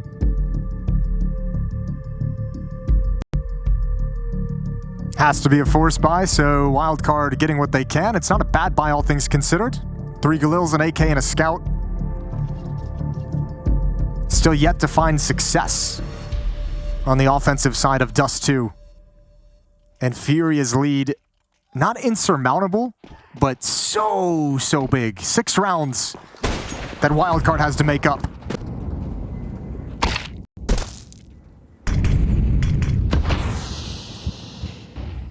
I think this sets us up for an exciting third map finish. Even though the first 2 maps didn't necessarily deliver the most competition, a more balanced battleground seems like a fitting place to go to decide who's moving to stage 2 on their earliest opportunity. Mid pick for Fallen. It's gonna hang around and look for another one here if possible. Susp to peek in towards him, Fallen, no problem. Just tallying them up. Knows another player's there due to the drop weapon. His op has been great on Dust2. His op has been doing some really good work. Picking Wildcard apart, softening him up, taking a player away, giving advantages over to FURIA. all throughout this map.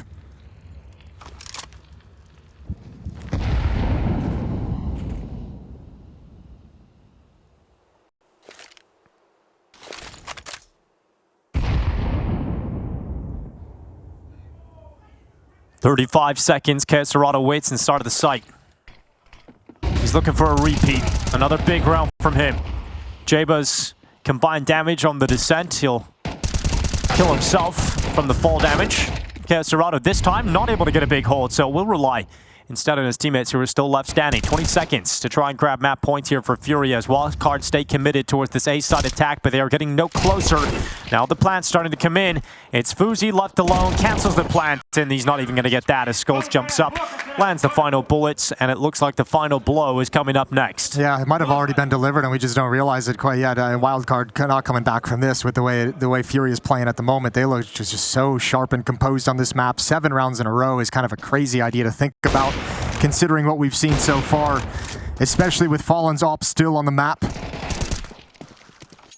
And with not really a whole lot of financial issues for FURIA either. It's like, ooh, if you're looking for that route back in, what are you going to be excited about from the Wildcard perspective?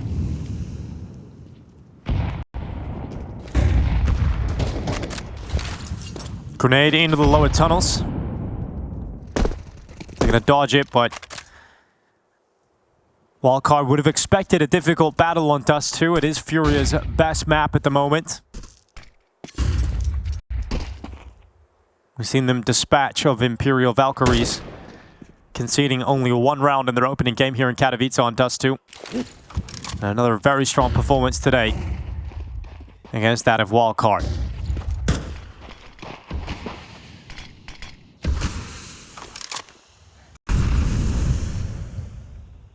FURIA play a different style on the CT side, I think, in this half than what we've seen from Wildcard. There was a lot of aggression up short and up mid from Wildcard, but FURIA a lot more willing to play passive from the bomb sites, giving short control almost every time here to Wildcard.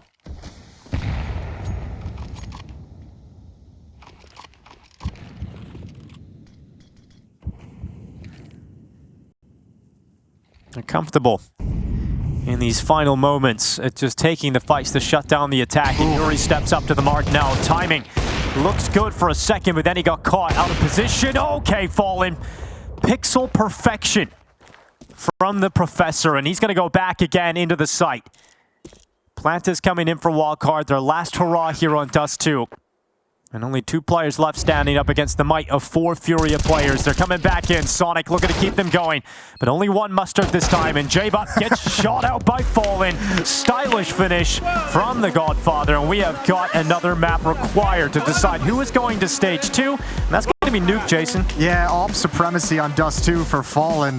What a rebuttal after Inferno. They do the exact same thing to Wildcard that was done to them on the map. So both teams taking a big win and a big loss in these opening 2 engagements. And yeah, Nuke's going to decide everything. From Nuke at the door of stage 2 is FURIA and Wildcard. 2 very one-sided first maps.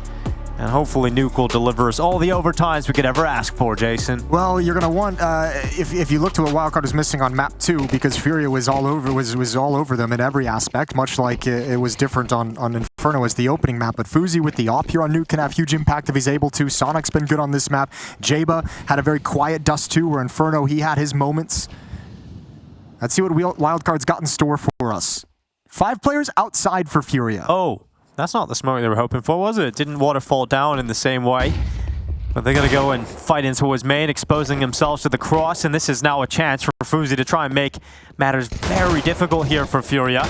Although they haven't really been able to make the most of the missed smoke, but it's still causing a lot of problems outside. And so Susp with a great headshot, Katowice going down, Cello trying to make his way through heaven, but look at Stanislaw waiting for this exact move, still up in the rafters. Great shot from J-Bar. Oh my god, phzy inside of the side with him. Stanislaw wasn't even required because his teammates down on the bomb side are just landing headshots. I said we needed some more out of J-Bar for this map, and he delivered right out of the gate in round 1. Beautiful headshots and good understanding of what's happening. And actually, I think the biggest benefit is the presence of those dualies inside Mini, because that really kind of segmented and split and slowed out part of this attack. While 1 or 2 people are pushing towards heaven and ladder, there's one or two people kind of waiting around for that peak for the dualies and kind of occupied over in mini, so not as much strength perhaps as FURIA would have liked wrapping around towards heaven.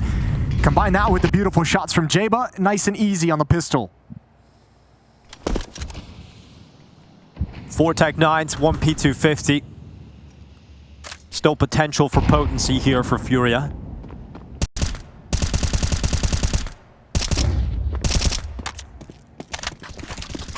Although it's not elimination, as we've mentioned, you don't want to have to go down into the lower bracket fights. No, especially if you're, I mean, look, let's be real. We have some expectations for a team like FURIA. I mentioned I kind of expect them to constantly be fighting for playoff spots. It's not like they've shown that they can be dominant all the way through and that they're not susceptible to upsets. Wildcard still proving themselves, and as good as it's looked at moments, you're still going to have some opportunities for weakness and dropping the ball here. A lot of players rotating over to J-Hall. phzy stands and fights. Oh, no. And that's why you don't normally see teams commit quite like that, quite that heavily to that battle. No, I said potential for potency, and we are seeing that now for FURIA. Jaba holding the ladder walk up, that's the bomb. Ironically, 2 players going down in J-Hall probably made Yuri think that there'd be no one in heaven. You're like, okay, there's one player who's the rotate. That second player is probably the one coming from heaven because we saw a third in ramp room as well. So he's probably like, what the hell? Yeah.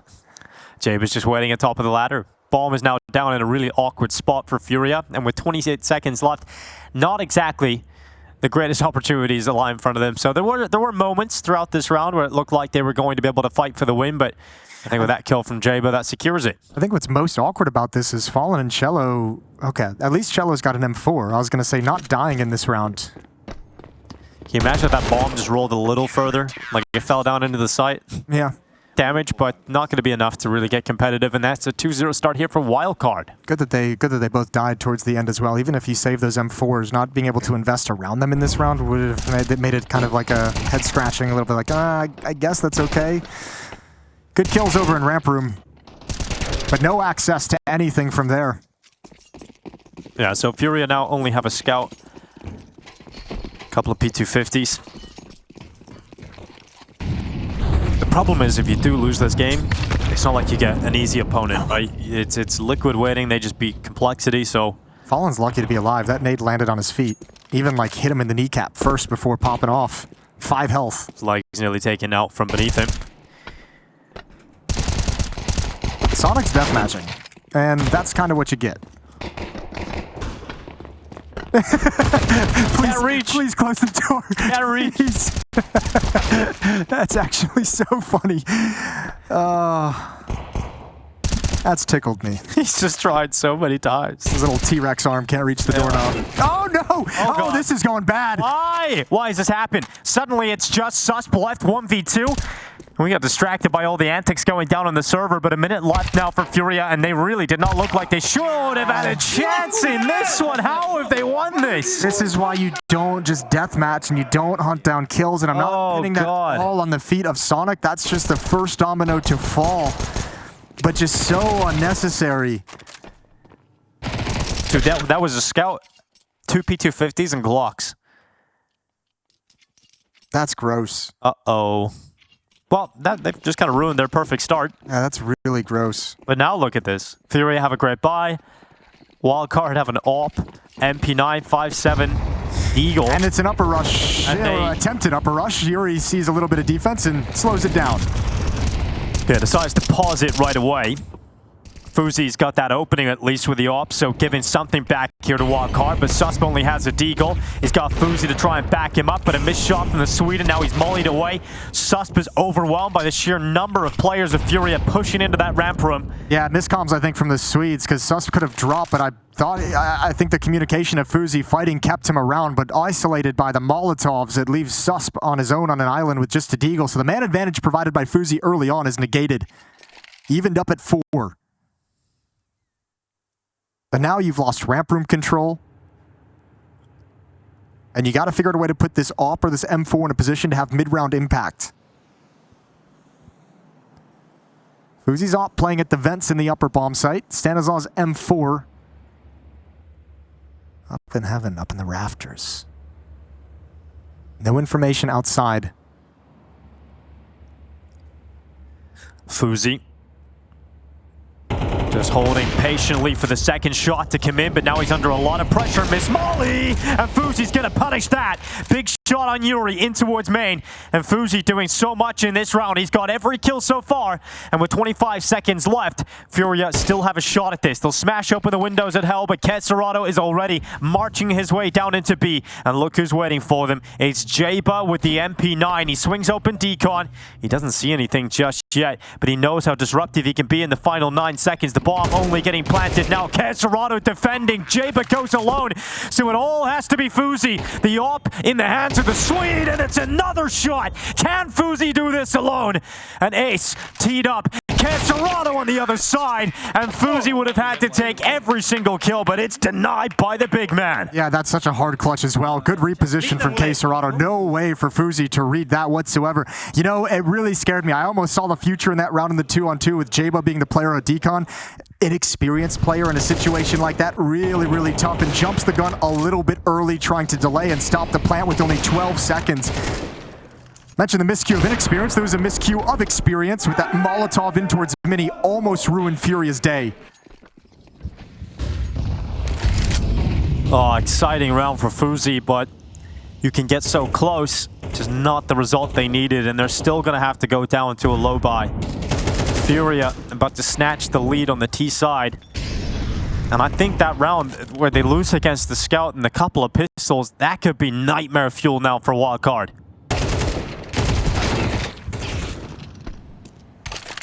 They're given a great opportunity here for FURIA to build up a great start on the T side. It's got to be so frustrating losing that round. Stanislaw is a pretty level-headed in-game leader, not really susceptible to wild swings of emotion, so hopefully he can be the rock for this team to keep them focused on the task at hand. Because that is a round. You lose this series, you look back on it. You go through the rest of this day. If you lose the next series and are eliminated from Katowice, that is still the round that you look back on even worse. And I mean, we are having to imagine that world in which they go down and lose to a team like Team Liquid. That is a real possibility. 40 seconds. Sus holding the heaven push. He gets damage onto the second player. Jaba, oh, it's a good angle, but Skulls is so good, so no problem for Skulls to deal with that. Got to give credit to the flashbang to blind Jaba. Otherwise, he's peeking out a HUD, and he's actually combining to have 2 players fighting towards top heaven, and that's probably much more solid in the favor of Wildcard. So good utility. Good job baiting the op or Fallen, taking a death for his teammate so they can reveal the position. And phzy would just love to grab a weapon at the end of the day. Well, there's one. That's an AWP, but it's fallen down into the site. Yeah, but now you can keep them pinned in the site, right? You can really battle Skulls on his exit. Yeah, you're not going to pick up the AWP with that explosion, you'd assume. Well, he's picked it up. He's going to run away. Skulls manages to get away by the protection of his teammate, and phzy will sprint on back. It's just a little 5-7 that he's going to save. But for FURIA, it is now the lead on the T side. This Ketsurato attempting to melt them, but did get overwhelmed by the MP9 swiftly.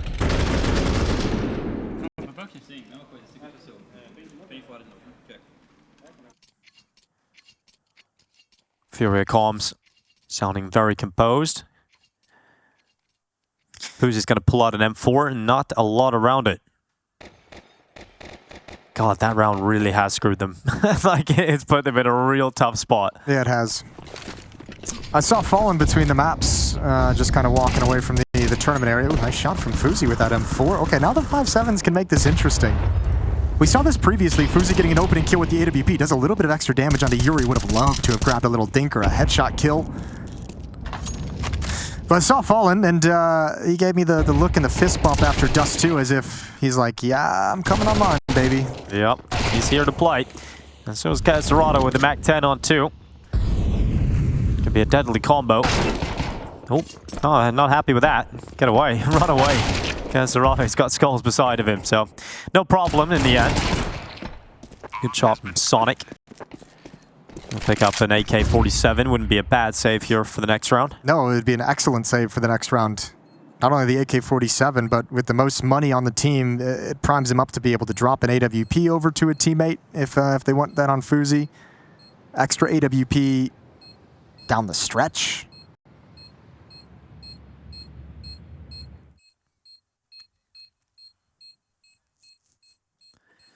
Another game about to go live over on the A stream. That's going to be Big versus Heroic. If you're interested in following that action, you can do that over at ESLCS.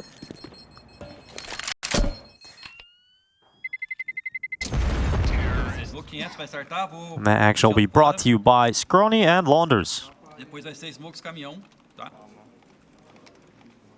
Fallen calling out a round of smokes to open things up for round 7.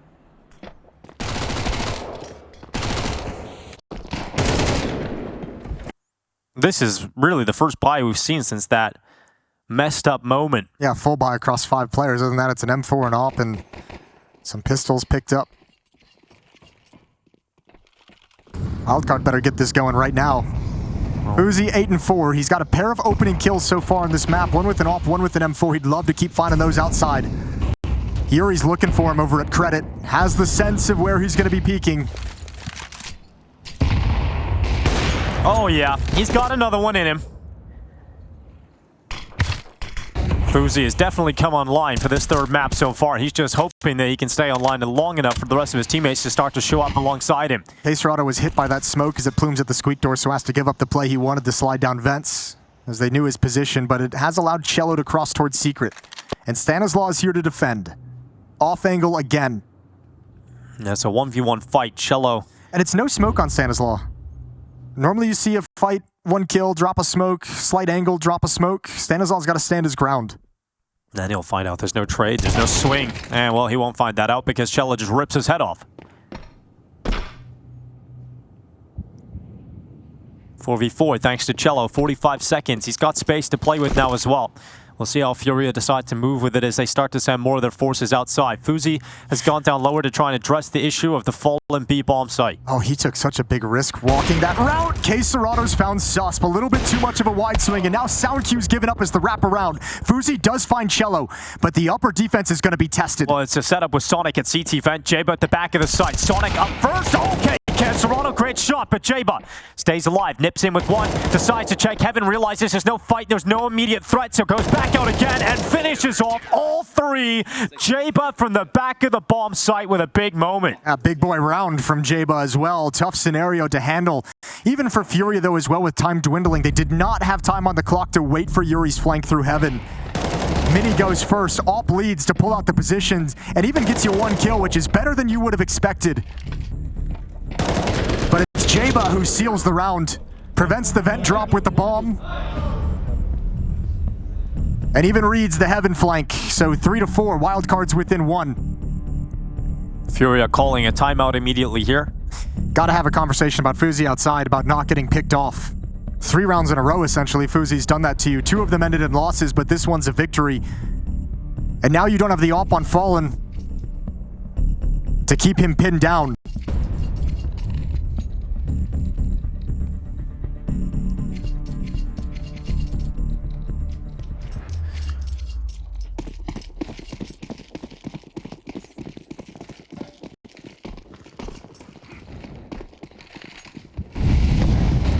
phzy heads outside. Looking for another opening kill. There's a little bit of a gap here. phzy, he's got it again. Oh. You just can't stop him right now. phzy is taking every single opportunity to open this up.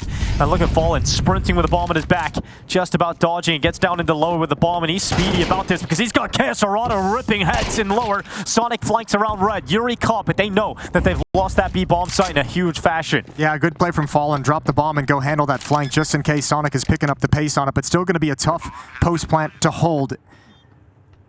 Is retake mostly going to be coming in through ramp room? 3 players joining up.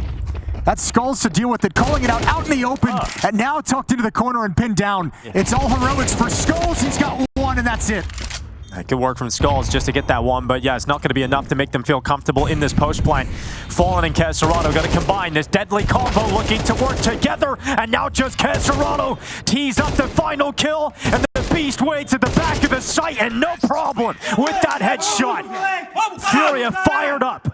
Calm and composed, and again, it's Serrato, exactly who you look to step up in a situation like that. The star of FURIA continues to shine.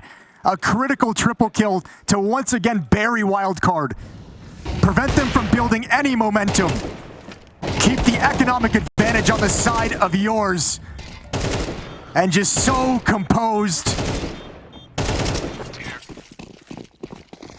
That's who you want in those situations. phzy to close them out, and now Fallen with a fast recall, gets into the hut. The rest of his teammates, though, oh, it's getting messy. phzy again, another opening kill, this time with Jewel Berettas towards ramp. Taken down, though, and then Stanislaw comes in swiftly after. It is chaos inside of the ramp room, and it is looking a little bit messy in there, littered with the bodies of FURIA players. I actually thought FURIA and Fallen were starting to feel with some faster plays, like, oh, we got the advantage, give them the old uppercut, but man, they fall flat, a little bit too aggressive. Eat a flashbang over in ramp and radio, and this round gets weird quick.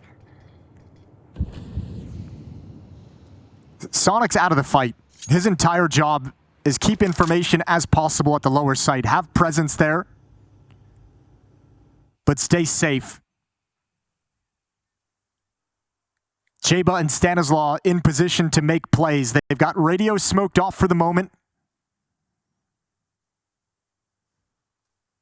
Thankfully for FURIA, they're in control of the bomb and all that chaos. Nobody had brought it into the fight.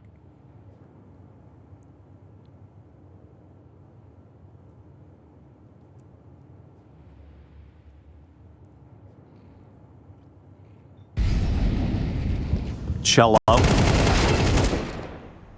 Looks at that ramp fight. Jeba and Fallen go blow for blow, but 1 HP left on Fallen.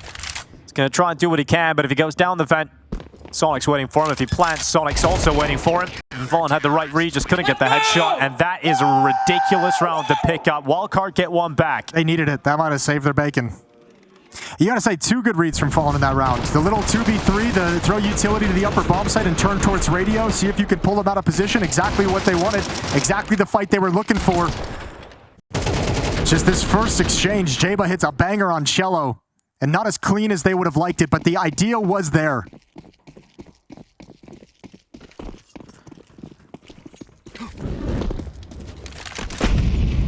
FURIA down to Tech 9s on 4 players to Galil, and they're going fast towards ramp. Sus keeps it clean. Yeah, he's done his job too. The back-away call is perfect. You've gotten your 2 kills, no reason to continue fighting, give it back. Time for teammates to rotate downstairs. Stanislaw can control window side. He's paired up now with Jeba.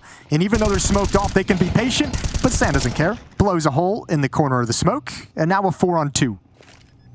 There's a fake plant trying to bait Stanislaw into the peak. And oh my god, he will peek. He will take that fight. Oh, he's out of ammo. A little bit awkward. Stan. Okay, I can't believe Stan is still standing. And he's going to get away. He's going to send his teammate in instead. phzy now watching for phzy. And eventually just too many targets for phzy to handle. And the scoreline is tied up. And you're right. That previous round win for Wildcard really could have saved their bacon. Because this half is starting to open up again for them. Yeah, it really is. Good round here. Sus playing it patiently, understanding the economy, taking some distance, not letting those Tech 9s swarm him or get up close for an easy kill. Hard-fought map from both teams so far. The really nice thing in a big picture sense that we get to celebrate, the players probably don't think about it at this moment, or definitely don't think about it at this moment, is that eco win kind of negates the one earlier from FURIA. Upper rush with unarmored P250s and Glocks shouldn't be a whole lot to talk about, and indeed Wildcard shut it down, only Stanislaw falling prey to the pistols. And it's Wildcard who take a 6-5 lead. 4 of the last 5 rounds in their favor. Much like Dust2, they found the solution towards the end, but this one has come earlier to let them maintain and nurse a lead.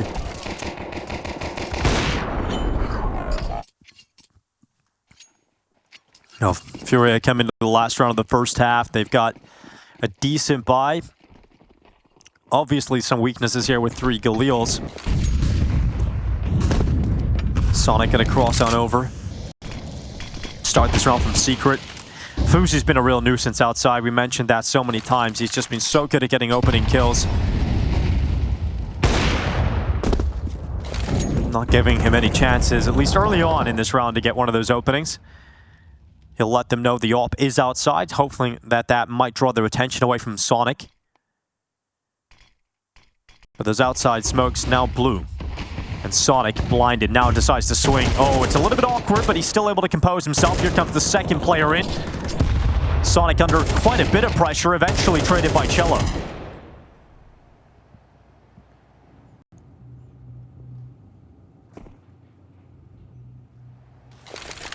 phzy hears the sound cue. Will have called out that one is close to secret. FURIA do enjoy doing this on Nuke, leaving Cello over in secret to bide his time, look for pushes, find a play to make as the round goes deep. Back to the upper bomb site though, a little reboost up into the rafters. And Susp can have a quick flank. Stanislaw with a quiet creep down to Tetris. Susp is igniting with a kill of his own. Stanislaw getting blow for blow, but 2v2, 20 seconds left. Oh, Susp gets red. His play forward detected by Skulls, leaving it all on phzy. He's been great at opening rounds. Now is his time to close it, and he won't. 6-6, we're all tied up. Anybody's game, and yet to see who is going to stage 2.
FURIA versus Wildcard for progression into stage 2 here at IEM Katowice 2025.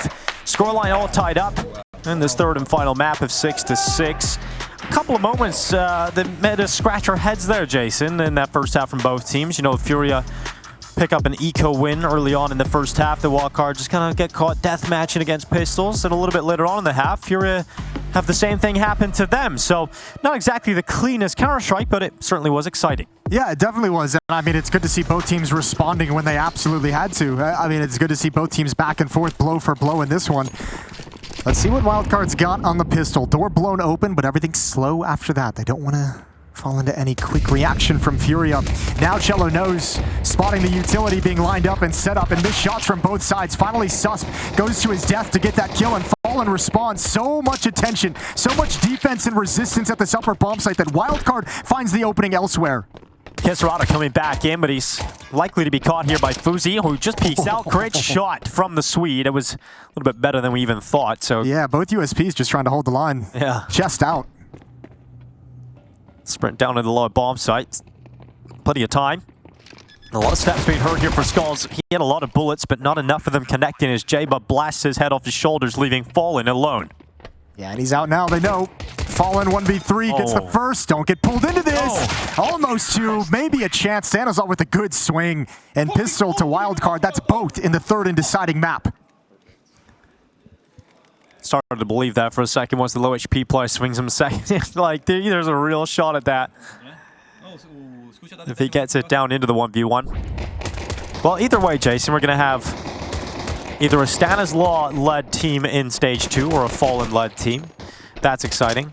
And plenty of great IGLs to go up against in Stage 2. You know, we've got a lot of questions around how are Vitality going to play with Apex, obviously having to deal with now figuring out how to use Rops and make the most of him. We've got Liege under Carrigan. There's a lot of exciting in-game leader storylines going into this Stage 2 of Kato. Yeah, well, when you think about the two examples you just popped out in terms of FaZe and Vitality, I think nobody's got really any too big of concerns or red flags in terms of long-term, but struggling in those online matches in the opening Blast Bounty to start the year.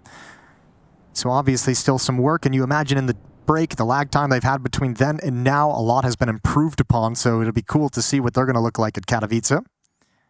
That action all kicks off tomorrow as Stage 2 commences.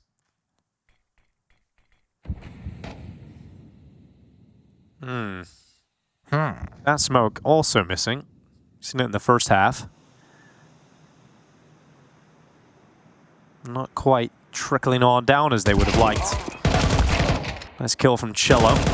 Bash of the push coming in towards lobby from Ramp, and Sonic should have a field day. Powers up and rolls them over. Probably wishes he had a MAC-10. Yeah, it would have been a lot of money for Sonic. Tons of cash. 8-6, 2-round lead. First gun round begins here.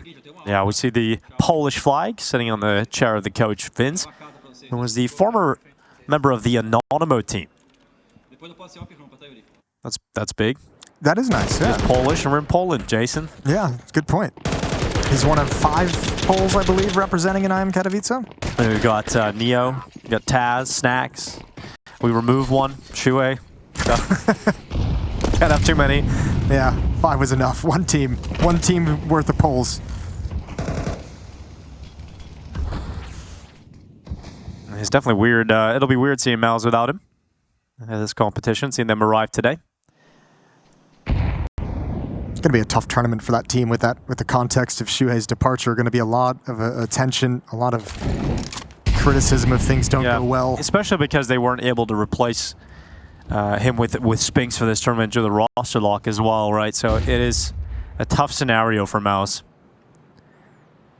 Tough scenario for these two teams as well. Really tough scenario for FURIA, especially 4 MP9s running low on nades and utility. That's a beautiful nade onto phzy and just dodges the spam as he jumps down. But he's going to need someone there to trade him because phzy is committed. Oh. Well, phzy was looking in the wrong corner. phzy was loving that. Walking in, back turn, a second kill picked up by phzy. Yuri, get away. Gets around the other side of the double door, swings it right open again, and look who's waiting for him. Yuri again. Stanislaw to go down. Jayba fighting forward, but his teammate Sonic needs to help him. And that's not bad. Not bad at all. It's gotten this into a 1v2 for Fallen. He's taking the first victim, and with 29 seconds left, can Fallen win this? Sonic is coming back in on low HP, and Fallen's got the right read, the right position! What a shot from Fallen! Get out! That's what with his eyesight in the older age, Jason. He sees pixel perfect. That is so good. That is damn beautiful. Damn fine offing from Fallen. Once Dust2 began, that off started really wreaking havoc. I'll tell you what, though. FURIA can't be super excited just yet. 1 player survives, so yeah, you buy back into this. It's a good buy, but you've got no cash built up behind it. And for Wildcard, it's the opposite perspective of don't let that one get you down. Winning this one changes everything. Here's Yuri in the fight against Sonic, and it's going to be Yuri to come out on top of that fight. Sonic to go down 4v5 for Wildcard to figure out. At least they've got plenty of time. They've got some space outside as well here. Yeah, you just don't have a whole lot of nades. Smoke wall being erected right now. Smoke plumes.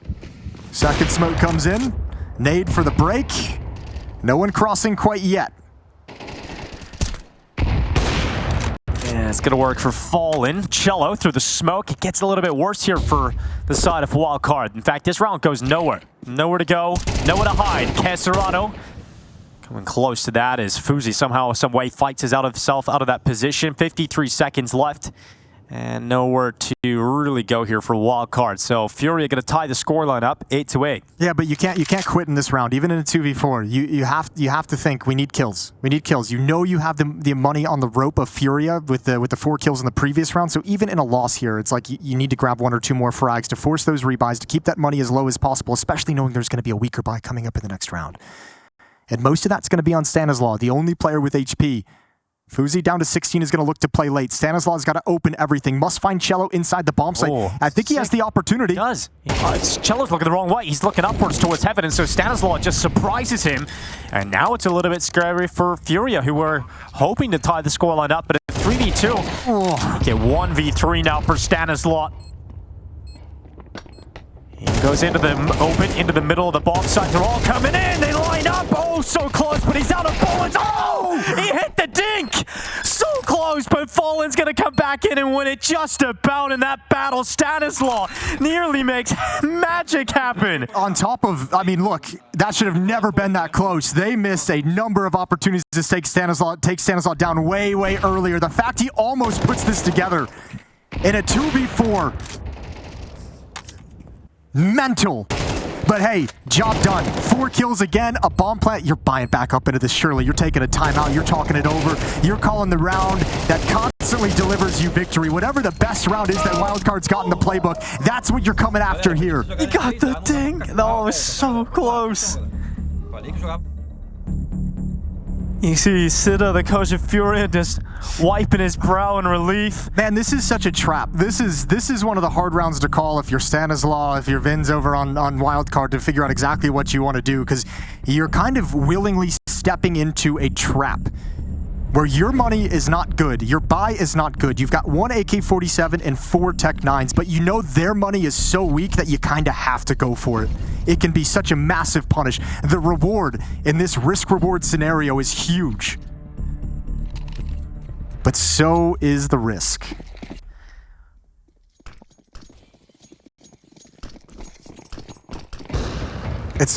I feel like with this kind of a buy, it feels like it's got to be like a double pump upper bust. Force out the initial salvo of counter utility.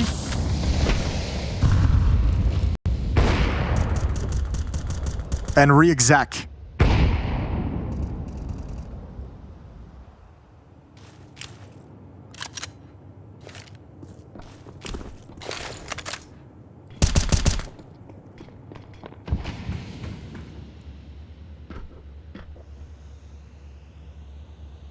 They do wait gathered in lobby. They're actually going to start playing Yuri forward, and this is going to make things uncomfortable for Wildcard. I really like this, though, from FURIA, because remember, when they got battered on an Inferno, these are the things they weren't doing. This kind of flash peeking for information, keeping control, keeping track of your opponents, being disruptive. On Nuke, we're seeing them do it frequently. However, with this kind of double pump upper setup, there's nothing happening on the other parts of the map. Well, Caserado lining them up. Devastating double, and now Skulls at the back of the site, burning away. Sonic, what? Okay, the Hero AK's come to play, and Sonic with 3 in a second. That's the site taking. Wildcard with a bomb down, and FURIA nowhere to be seen for this retake attempt. A really big round from Sonic. There was a risk thrown into this. They threw everything they've got, they invested everything they had, and Sonic had the best weapon. Huge round. I love the boldness of the call from Wildcard. They set up a victory like this so well, and FURIA have to back away. AWP will be saved, M4 will be saved. What does FURIA decide to do with their buy? Because the losing bonus is 0 for them. They're going to have to buy up around these 2 weapons. Terrorists win.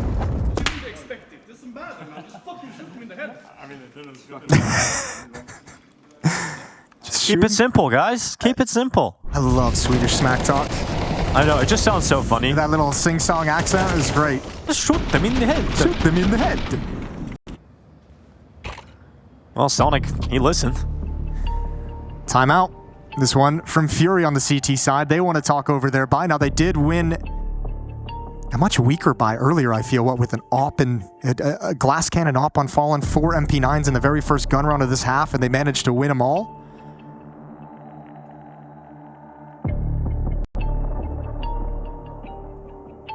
Now you're coming into it with an M4 in the hands of Cello. But a tense situation. Losing this one, completely reset at 8-10. That runway shrinks quick to stay in this map. And that qualification for stage 2 of IEM Katowice gets a little bit further away. So FURIA, tough task ahead of them.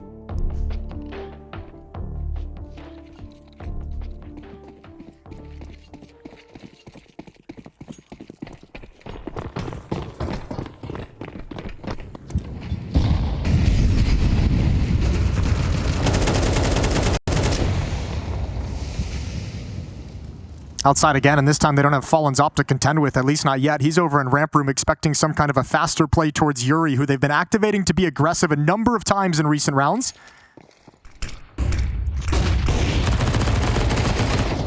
Oh, he even grabbed a dink on that. That's crazy. Susp gets hit on his cross to secret, down to 1 HP. So advantage in terms of damage done firmly goes to FURIA, although Cello has gone down. So it's opened up access for phzy to be able to wrap around the bomb site. Tons of real estate in the yard, but not yet made his move. Here's Fallen going for one of the more aggressive maneuvers. Oh, phzy's never going to expect red box. phzy's not going to look for Kesserato, but the unfortunate thing is for FURIA, Fallen's gone down, Skull's just got spotted, and so Stanislaus completely locked in terms of taking him down. And Kesserato really has to go massive here if there's any dream of FURIA getting back into this round, and they don't know exactly where he is. What do you say? He's also got to worry about that flank, but he's dealt with that kill, so it does open up the chance to get away and save now for Kesserato, so he descends back towards CT. They're not coming back. Yuri does have a... Okay, they're gonna go really late. He's got a kit. They have a smoke as well on Kesserato. They're gonna go very, very late on this. Well, the fangs of FURIA sharpened together, but it has to be pixel perfect as they come back in with the final few seconds. The dying embers, but it's all about getting back into this now. Time limited. Kesserato with no kit on his back. The kills come in, but the time will evade them. And that kit has been picked up, but is there time? It's going to be close. He's got Last second, and Kesserato has got it. They steal it back. Yuri and Kesserato deliver again for FURIA. Oh, that's crazy. The route that he had to run to get that kit, it dropped so far away. A late retake, super impactful. That kill on the outside player, they were calling the save. But Susp living with 1 HP that whole round, an easy cleanup for Kesserato turning back. Lured them right back into this late retake. And crunch time again. Jaba, inexperienced, put in a tough scenario. Can't win out the fight. Third time out for FURIA. The rounds they've won in this half, the 3 of them, have all come down to just one player surviving. They have been playing a very tough CT side, not always with the resources you'd desire. And Wildcard again, gonna brawl with 3 Tech 9s.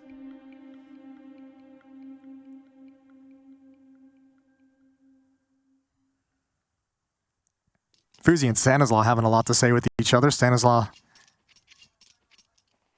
gathering intel and ideas from the players around him. Last time it was the double pump and upper.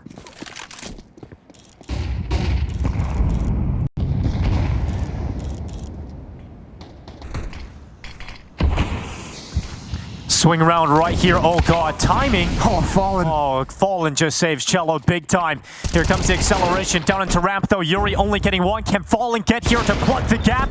He'll arrive in time, but he won't land a shot, and so Wildcard given space to play with down into the ramp on B. They have 1 molly for lower. 1 molly for lower, 1 smoke for decon, molly deep, control doors. So they have time for the plant. But they're all three going to be committed into the bomb site, and there are not really a whole lot of comfortable positions to play the post plant on the T side. They don't know that no forces are coming from ramp. Oh, gonna flash into doors? Oh, the aggressive maneuver could be really cool here. Oh, the double doors swing open. Sonic gets across. Deck 9, not enough. Cello and Skulls combine together, and it's all young Jaba. All on this young man inside of the rafters in one of the more important rounds in this game, and he's not able to get anything. It was just too much to ask of him. And this will end up being FURIA taking a 10th round, a small lead, and the bomb plant is not going to give enough cash for Wildcard to buy in this follow-up round. So FURIA are most likely going to grab 11 off the back of that win. Yeah, it's a small lead in terms of number, but it's a huge lead in terms of the situation inside the server. That's the first time Wildcard has not been able to really contend and take a ton of kills. The first really clean win that FURIA have had. Not a whole lot of rebuys coming in, no more economic issues, so no motivation to really invest everything you got if you're Wildcard. They've got to sit this round back and give FURIA a great chance to get to 11 so they can get back to the buy rounds. Skulls diving down into the bomb site. It's a quicker play from Wildcard. They throw caution to the wind and dive into the A bomb site, but they run to their deaths. As Stanislaw stuck inside of Hut, Serrato waits to take him out. Gets caught with nades in hands, but it's Cello to close it with fire. 11-9 as FURIA take a huge step towards qualification into stage 2 of IEM Katowice. And even still, this buy, man, Stanislaw is maybe as an in-game leader going to be frustrated, not at anyone in particular, but just the way that this half has played out. He's never really had the toys and resources he's wanted to work with. So many rounds they've had to have multiple Tech 9s, multiple pistols, just because of the economic situation in the server. And yet again, in a very important buy round, he's kind of got to do it with scraps. Mac 10, Galil, utility missing across the board. They missed the information of the cross and big garage by Cello. He's back, tucked into the corner to watch Mini. And there's that Mac 10 bringing Skulls down to 1. That's a softened up, and even though it's a man advantage for FURIA, that can come into play later on with 1 HP.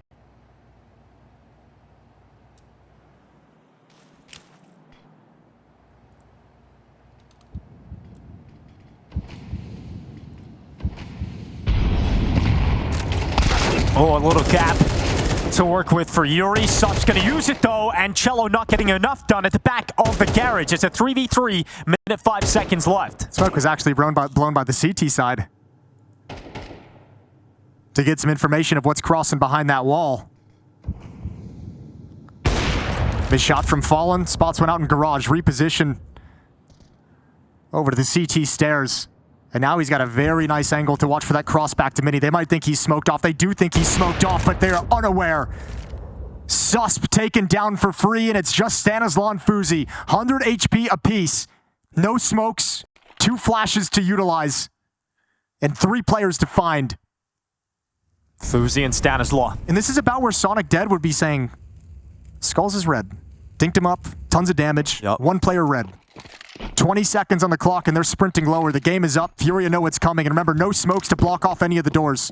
Only a few seconds to save their team, and here comes Serrato, devastating as he swings out a decon, but phzy and Stanislaw, just like that in a second, they don't even have to plant. They don't even have to plant. FURIA just fight them, and they win every duel. It's like FURIA knew Wildcard was coming lower. Serrato probably went a little bit earlier. I guess maybe he thought he had the timing beat much more than he did.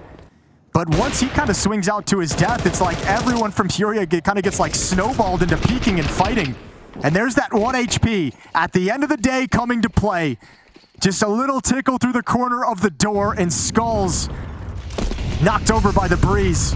Oh, Wildcard, that round has saved them. It's kept them in this. If they win this round, FURIA's money gone. And then Wildcard are in a position of their own to fight forward and try and qualify into the next stage. And JPA is fired up by that prospect. He's taken Fallen down. Fallen's off has really cooled off. Had a couple of shots in the last few rounds, just missed its mark. Sonic going to get into safety just at the perfect moment. Okay, he's going to stick around the ladder looking at everything. Don't screw this up. I would have no confidence in my movement ability. Let's see what Sonic can do. Oh, God. He shouldn't really either chase any... See, that's my nightmare. Yeah, that was awkward, but he got away. It's my new nightmare. Cello's coming up for Secret. They're all distracted. And so Cello gets one, a second, as he peels away. 1 minute left. And that might be a moment that allows FURIA to push forward to 12. He gets back to safety. And now Wildcard with 55 seconds left. They know they've lost lobby. That was one of the few times that Wildcard tried to cross without a smoke wall. And because of it, the retention is all pulled towards yard, and Cello's just elsewhere. Done a very good job being dynamic outside, especially getting aggressive once Fallen had gone down. 35 seconds. That's all they've got here, Wildcard, and they know there's a lot to take back. They know they've lost lobby. They know they can't get Secret. How do you do this in 30 seconds? I don't know if you do. I don't know if you're aware to clear this corner of phzy. That's going to be one, and that'll activate the HUT player. Man, FURIA just feel like they have a checkmate. Sonic's looking for it. No way. Heads up, there's the swing from HUT. No one's there ready for it. Skulls grabs one more, stays alive in lobby. Two-front attack and retake. Yuri trying to delay as much as possible. Harass. Awkward fights everywhere. 8 seconds. That's all they've got left. They've got to start planting real soon, and Jaba's the man to do it. Sonic defending. Skulls to go down. The heaven swing denies the bomb plant, and it's chaos, and it's close, but it's FURIA on top. Map point, series point, and qualification point into stage 2 secured. And look who's the daddy in this map today. phzy 24-17, putting in a good day's work. Cello has the impact this round, finding the equalizer, knowing he damaged up Stanislav, going back for one more. And they almost read that crossfire. But a great setup from FURIA ensures a 12th round. 3 Tech 9s, 2 AK-47s. Wildcard will do what they can. A dream of overtime is all that is left. If they lose here, if they lose this round, they will be forced to go into a match against Team Liquid for survival. I don't know who I favor in that match either, if that's going to come. Well, we know it'll be exciting. Yeah, Stanislav's got to keep him alive, just working with fumes. 3 Tech 9s yet again. Look at the utility as well. Just one smoke on poor Stanislav. Trying to keep the ramp players occupied, so he's at least accomplished that. They can hear these footsteps, but 2 ramp players doubled up to hold ramp. Out of position now. A 5-on-5 retake. But again, no nades in 3 Tech 9s for Wildcard in a must-win round. Oh, Fallen getting ripped away by Susp, who stands on the stairs. Do you go for this? Look at FURIA's money. To peel away. I don't think you can. They're done. They've called it off. They've thrown in the towel for this round, so it'll be down to the final round of regulation. Yo, and this is going to be the best buy Wildcard have had all half in this final round. They're going to be able to get AK-47s finally on 5 players. Wildcard stay alive. They stay in Nuke. And this series now has a chance for overtime. That's FURIA just using their one gimme. Oh my lord, look, they're hunting it. They're coming for everything. Okay, how many can they take away? I don't mind this. I don't mind sacking some of those low weapons, the Tech 9s, the salvaged M4. Yeah, you didn't get as much as you would have liked. You would have loved one flashbang in that scenario. But doing everything you can to give yourself the highest chance of winning. Good awareness from Wildcard to realize that round isn't done when the bomb gets planted and they call a save. 12-11, MP9 on Fallen and phzy. 2 AK-47s, 5 Galils, or 3 Galils. I don't know, my math is a little off there, but here we go. 7 guns, that's all we need. It's crazy. Round 24, overtime or FURIA in the next stage of IEM Katowice.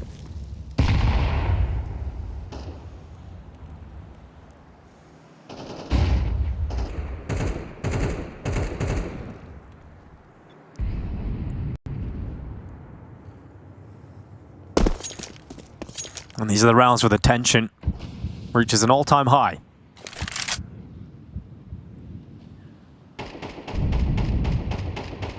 Silence on the server in terms of individual fights, but they're being queued up, ready for an A bomb side attack here. Re-smoke out towards single door. But they're ready to go through it once that smoke starts to fade away. But phzy has changed up his position, but here comes the execution in towards the A bomb site. Yuri waiting at the back of the site. phzy making things difficult. Yuri's at the back of the site with a dispatch on the headshot on Sonic. And with 40 seconds, Wildcard still fighting and still in this. Fallen comes late through ramp. phzy's got the angle. He spots him out, but Fallen's still standing, but now he's pinned.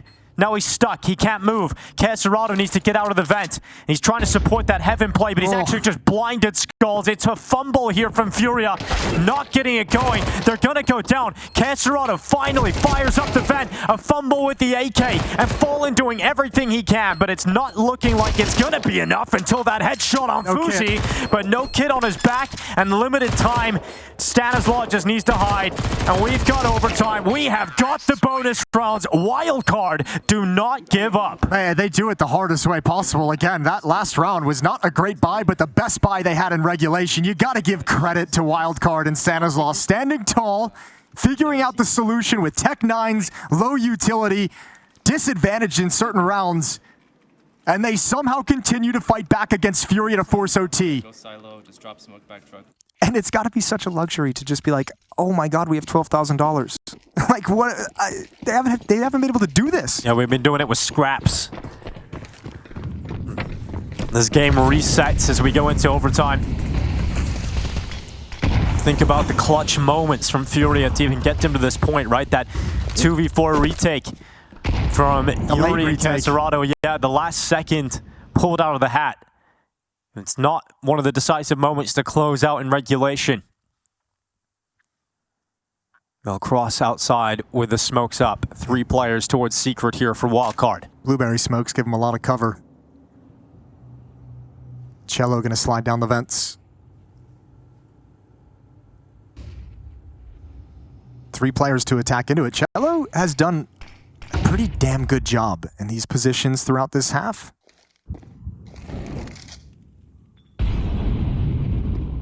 But now there's Molotovs to play with to clear things out. Gonna swing. Cello misses the shot and just says, all right, I want nothing to do with this fight. So downstairs control goes over to Wildcard. They have vent control, which means rotations for FURIA cannot come through the vent.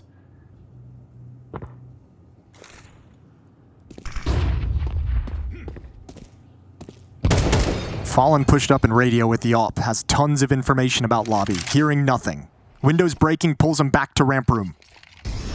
FURIA have no idea what's happening on this map. Less than 30 seconds left in this round. Wildcard, they've got 2 mollies, flashes, and she's left. That's going to be the play through main, coming right in towards Skulls, who manages 1 kill for the defense, but that's not going to be enough to stop Wildcard from crashing down upon this A site.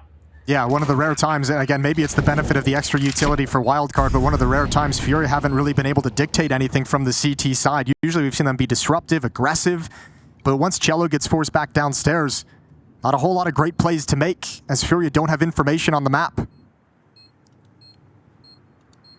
In all that time, with vents secured, with secrets secured, FURIA's defense felt like they had to shift right at the end. The perfect opening for Wildcard. Again, good calling from Stanislaw to keep them in this.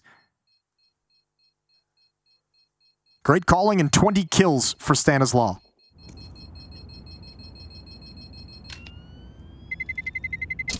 Terrorists win.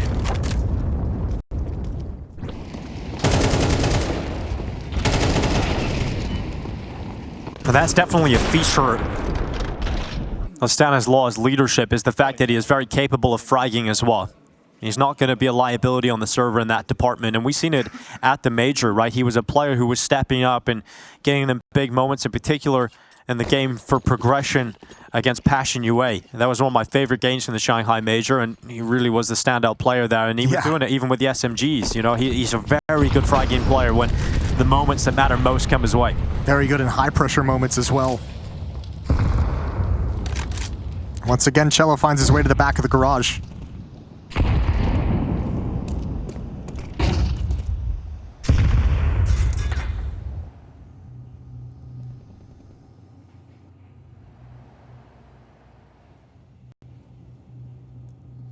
It's been called out, so Caserado rotates vents. Big fight for Susp, catches him in transition, but awkward as Caserado sliding down and descending the stairs.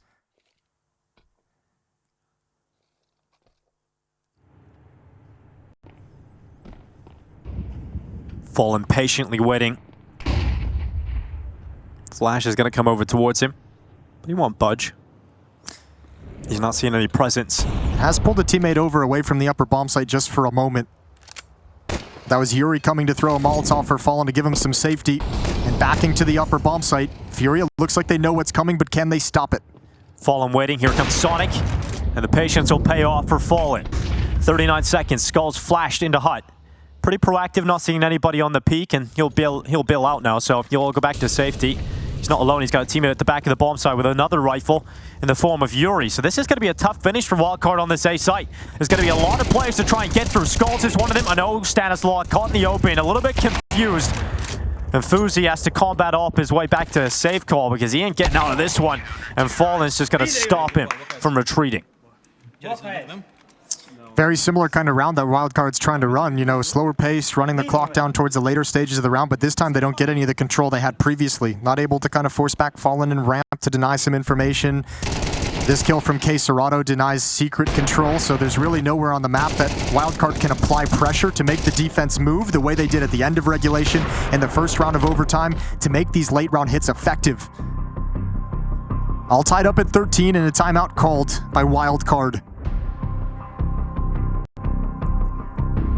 Qualification on the line in this overtime bid between FURIA and Wildcard. VRS implications for Wildcard in this series as well. A lot on the line for this North American organization. And round 27 set to begin. Full buy for both teams.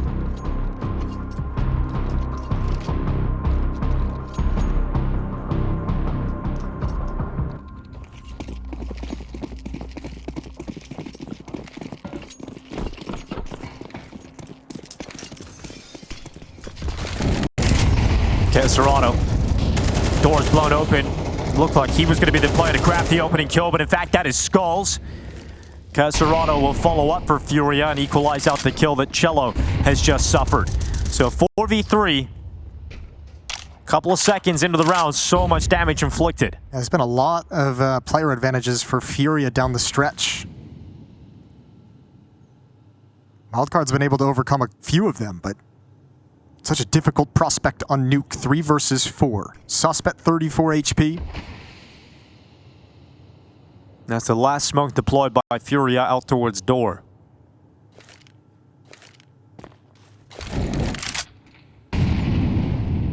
I wonder if phzy seeing the trajectory of that nade brings them towards ramp room, knowing it came from J-Hall. Obviously, you're going to realize the potential for a reposition behind that Molotov. Last round, they just tried to fake it with a little bit of light utility, but without committing any actual pressure, Fallen was able to just tell his teammates, stick around and upper. Out squeak door we go. phzy on top of hut. He's been waiting for his time to kill them. Good damage onto the first. Can't get a second. Oh, they line up for Skulls as he comes back to shut it out. It is a lead for FURIA at the turn of the first half of overtime. Nice and sharp from Skulls at that upper bomb site. Easy to knock him down. 1 round lead for the Brazilians. As their own T campaign in overtime is set to begin. phzy with that frag, hitting 30 kills on the map. Leading the way as you'd expect. Now, if we go back to the CT side for Wildcard, phzy was a monster in opening kills. 4 or 5 opening frags on the CT side alone. Stanislaw is burning. Loses a lot of his health. Here come FURIA into the top site. Skulls up first. Stanislaw carved out. And here comes so many players from Heaven. They've got 3 players coming in from Heaven right now. 1 has already died. phzy descends down. Jaba's confused because there's too many targets and it's absolute chaos, and Wildcard do not thrive in it. It is FURIA who penetrate the A bomb site and grab map and series point again. That's an absolute train wreck of a round from Wildcard in just about every sense of the word, and I think that might be the first time in this series, like definitely in this map, where we've seen that composure break. For a team that's relatively new and relatively new to impressing the Counter-Strike scene, they've showed remarkable composure, but the mask slips here in this round. Sonic gives it a good go. There's no way. There's no way. Time's the problem, but he's just going to jump down, tap that defuse, another kill offered up, but he's not going to be able to take it. A nice try from Sonic, but it was always a long shot. But yeah, it was just complete capitulation for Wildcard in that kind of round. FURIA just barraged their way through A, create chaos. It wasn't really like a well-timed heaven play coming forward from the remaining 3 players. Stanislav was the only one in the upper bomb site, and he took 80 damage from a Molotov and was in the open, susceptible to every flashbang you could possibly throw. And 3 players just get bottlenecked up in heaven. Ugly, ugly defense at the worst possible timing for Wildcard, who have shown incredible tenacity to stay in this map, and they need a little bit more. 2 rounds in a row to get another overtime. Down the vent they go. 3 players in FURIA already down lower. This round's done. The map might be over. phzy gets the kill, but they already have access to the bomb site. The passive defense from Susp over in ramp room means he wasn't there to drop down and actually defend or harass the cross whatsoever. You got a man advantage. There's hope.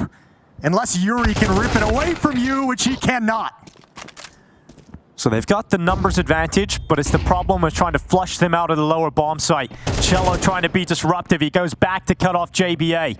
And now here comes the play. All through ramp, all into skulls, and the headhunter lines up 1 Caserado, 2 from his favorite position, and now it's Cello to play the death song. It's 16-13. FURIA will qualify into the second stage here at IEM Katowice 2025. It started with an Inferno loss, but they recover in the final 2 maps. We will see Fallen and FURIA in stage 2. Yeah, gotta be a happy moment. Look at them all, knowing the qualification is there. Such a massive tournament, Katowice, for these players to go deep at, and FURIA. I think Astralis definitely made a lot of mistakes. Second map of Ancient was part of that series, and a few eco losses, a Lakowski clutch with the hero AK.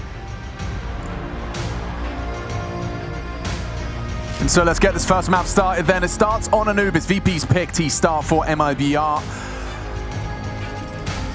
First time we'll be seeing this new Virtus Pro roster on this very map, so maybe something that's been working for them in practice, or the idea of the black box will work against MIBR. There'll be a biff in mid. Oh. Ooh, okay, well that's gone very well, very quickly for the VP roster. Now operating with just 3 players. MIBR, the round has barely begun, and now you're already walking wonky. Drop Insani, unable to even pull the trigger before being escorted out of mid. And they want to go for another second bite. Swinging through, Messi hits, finally finds the headshot on the last bullet. Fame good for another, but Lakowski's keeping it interesting. 1 more would make it